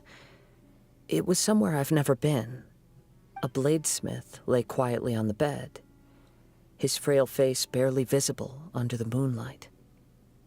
His breaths were weak, and his life near its end. A newly forged blade lay by his side, listening attentively to his final words. Wow. That was the Blade's memory, wasn't it? Indeed. While in exile in Snezhnaya, the bladesmith eventually learned the truth behind everything that had happened. The Ishin art had been dealt a devastating blow by the desertion of its best smiths. He spent the rest of his life in the forge, not to vent his frustration and hatred, but to atone for his actions. He felt intense regret at being tricked by the Fatui, but he could never again return to his homeland. His sole wish was to one day return his single, proudest creation back to the land of his birth. So he instructed this sentient blade to find a way back to Inazuma, no matter how long or how hard the journey. But he never wished to rival the gods. All he wanted to show was that they once shone brilliantly as blade and smith, that they were still worthy of being trusted. So that's the true story. But after that, the blacksmith's intentions were warped by the Tatarigami, slowly turning his proud creation into the cursed blade of today. Right. I believe the bladesmith might never have known that the power he worked with was that of the Tatarigami. The hatred within that power is what sent the blade down its ill-fated path. This blade has committed unforgivable atrocities, but only because it lost its original master. No one was there to correct its errors when it was losing its way. Shame it's too late now. Yes, it is too late. Time would not wait or stop because of his determination. While the world moved on, His ambition remained stubbornly stuck at that fleeting moment at the dawn of his journey. He seems to have calmed down, though. Let's go and check in.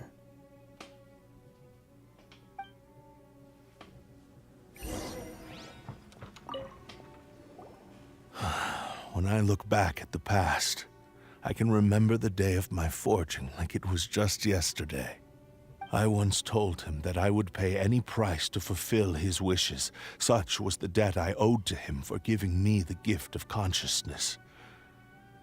But darkness and slaughter numbed the mind. Over time, I lost sight of the difference between gratitude and grudge.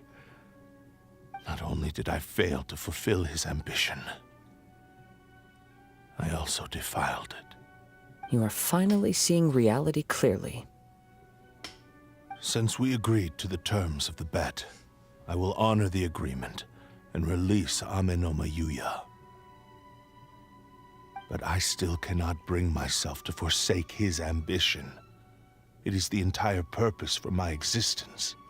So, may I ask you to help me fulfill the ambitions of myself and my creator? Hey! Now you're adding yours into the mix, too? Jeez, don't push your luck, mister. It has to be done in this order. At least hear what I have to say. And if you don't agree, I will still release Ame-no Mayuya as promised. My physical form, as well as the knowledge I possess, should still be of some value to you. His attitude has grown a lot milder. What do you think, Kazuha? Should we give him a chance? Let's hear it. Thank you all. When I was first forged, my maker was already terminally ill. He told me that he had wanted me to have the grandest opening battle. Alas, after that, he never rose from his sickbed again. Nor have I ever had the chance to prove myself in battle since. My fights were devoid of any noble meaning. They were merely the next step in my never-ending journey. The next in a long line of transgressions. You are a fine warrior. I would like to request your hand in battle and experience a true duel between samurai. Oh? And who would be the opponent? I will release Ame-no Mayuya and restore his consciousness. Perhaps after that, you can convince him to commit to a fight with you. He must have plenty of reasons to both hate me and desire a good fight. Understood. Then let's start by waking him up and seeing if he has the stamina and will to fight. I see. He used my body to inflict harm on others. I utterly despise him and his actions. But since he stayed true to your agreement by releasing me, he must still have some remaining semblance of honor. If a duel can help to set this state of affairs in order, I am willing to put myself forward. I do not wish to be a mere victim in this story. There's no need to worry. We'll vouch for your innocence to the Tenryu Commission. Thanks for your help. Who knows how this would have ended without your intervention. All right, then let's move on. More Ronin could appear at any moment. We can't stay here. In any case, for a final duel, I think we should aim for a greater sense of ceremony.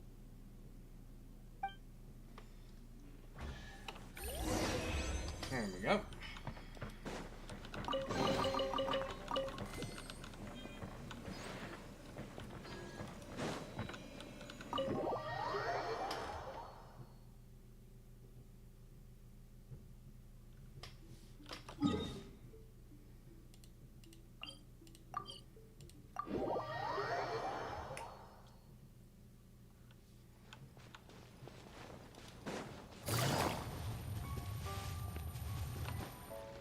Ready.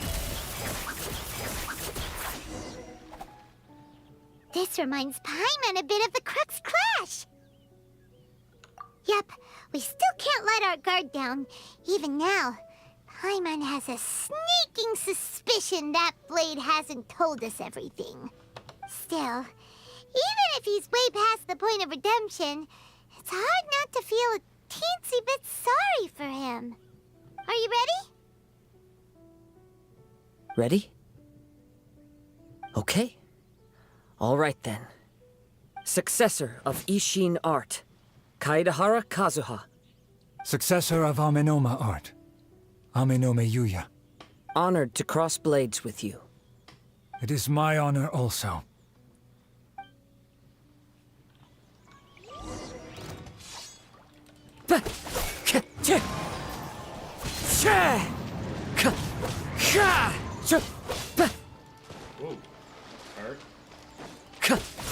One with nature.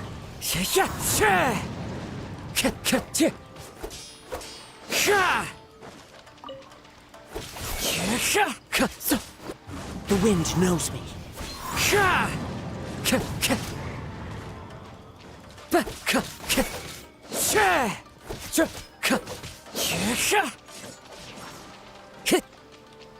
Into the wind.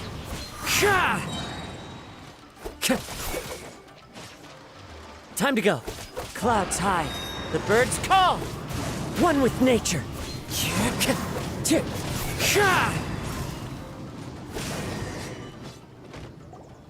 Thank you for the experience. Although he appears battered and broken. In your hands, it seems he's regained a glimmer of brilliance.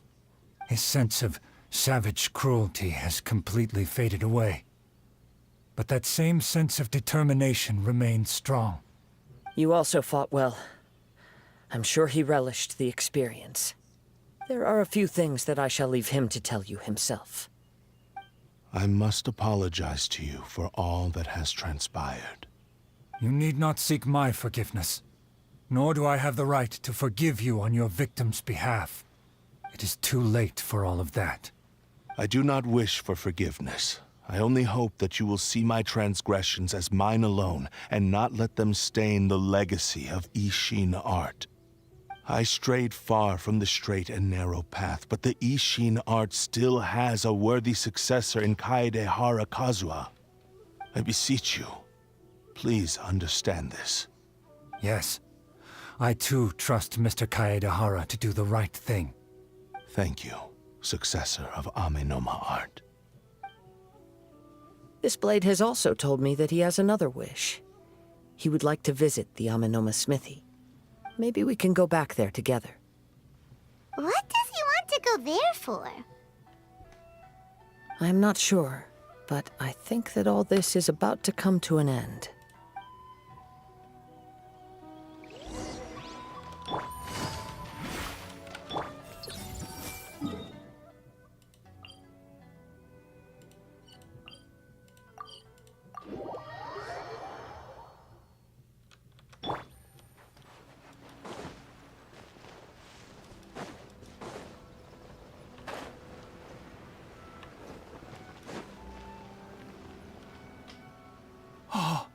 It's Yuya! You have returned! I am sorry to have troubled you. It's all thanks to them that I was able to return safely.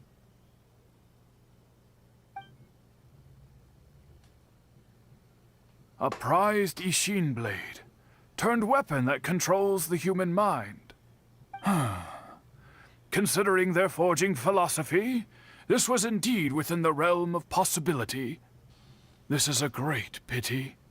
But I have some good news as well.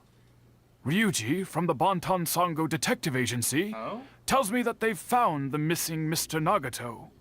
Really? Is he okay? Yes. Badly wounded, but he will live.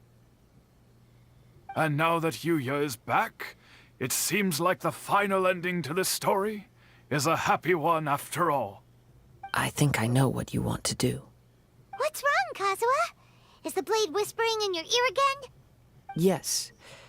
He said he wants to take control of me for a brief moment. What? No way! Hasn't it learned its lesson? He tells me that he's thought of another way to fulfill his maker's wish. And he assures me that he won't use my body for anything nefarious. I have decided to let him do it. But... Thank you. I will explain my reasons later. Okay. I am ready. Let us begin. Please, stay true to your promise.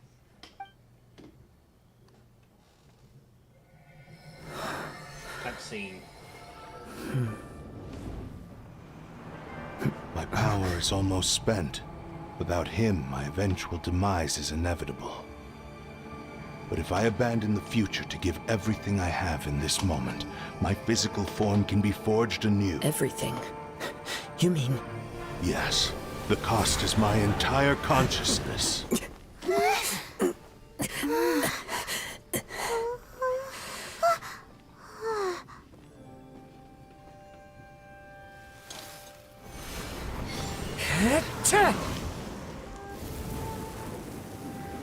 You were right. There's nothing that I can accomplish now. But there's still a chance for Ishin art. Once remade, I will be a valuable resource for your studies. Ishin lives on, and its finest hour is yet to come. Even if I am not the one to prove its might to the Shogun, as long as it is an Ishin blade, crafted by Kaedehara hands, it will still fulfill his final wish. Thank you, son of the Kaedehara clan. Over the years, my real name has been forgotten by all. I'm ashamed to utter it, yet it remains strong in my mind. Kagotsurube Ishin.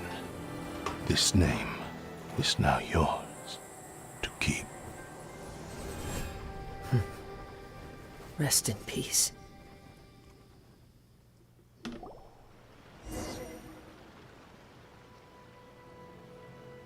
So, that's why he said it had to be done in that order. His consciousness will disappear forever after fulfilling the bladesmith's wish. Kagotsurube Ishin. It was the first time I ever heard his name.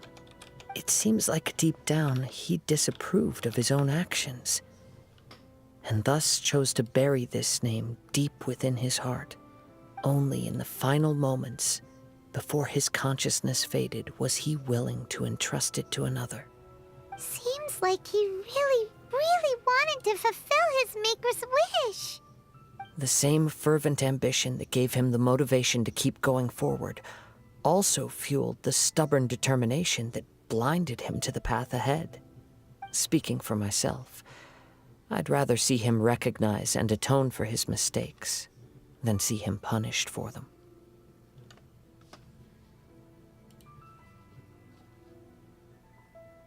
I understand. Perhaps this is a flaw in my personality.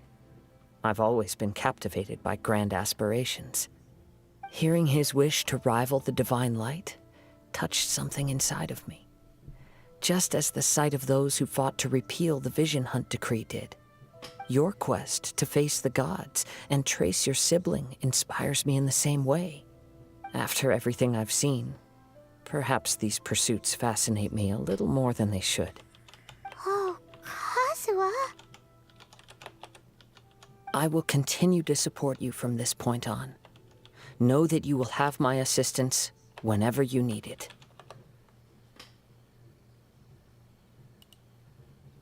Okay.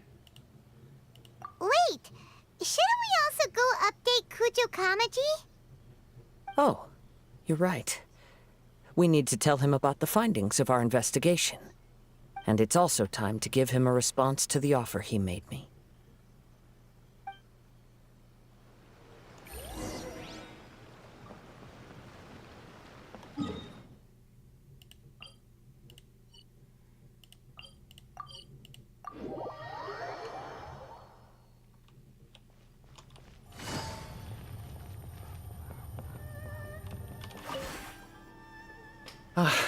You've returned. I hear that the issue has been resolved. Though this was a treacherous investigation indeed, we're most fortunate that no lives were lost. The Tenryou Commission has already attended to the danger at the warehouse. The investigation into Amanome Yuya should conclude soon. I do not believe he will be charged with any crime. Wow, you sure kept your ear to the ground. Then we needn't recount all the details again. Now, as to your earlier offer, I wish to give you my answer. Please take a look at this blade. What's this? Kagotsurube Ishin, a weapon crafted using a long-lost blade forging art of the Kaedahara clan. By means of a series of fortuitous events, I was able to recover and restore him. I also promised him that I will continue to study and pass on the secrets of Ishin art. And so, it looks like I will likely continue with my journey across the nations, learning more about this blade as I go. I see. I understand. The Kaedahara clan has always been a family of bladesmiths, so it is only proper for me to continue on this path. Were I to accept your goodwill, I may find myself embroiled in conflicts between the shogunate and Sangonomiya. That would not suit me. You misunderstand. That was most certainly not our intent. I am aware, but I still desire to continue walking my own path. Very well, I can understand. Then let's pretend this offer was never raised. However, if you should ever change your mind or find yourself in need of the Shogunate's assistance, please do not hesitate to inform me. Great. Thank you for your generosity. Where will you travel to next, Kazuha?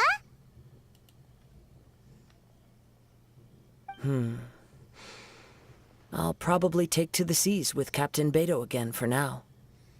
As for my next destination, let's see where the wind takes me.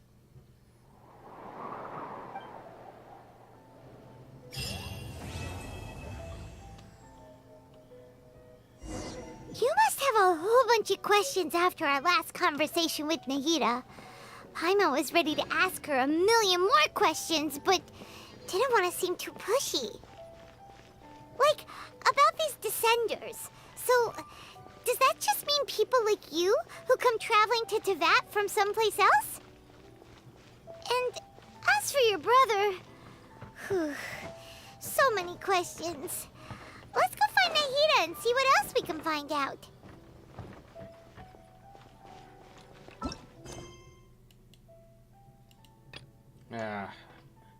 Guess it's because I unlocked this, made this one available.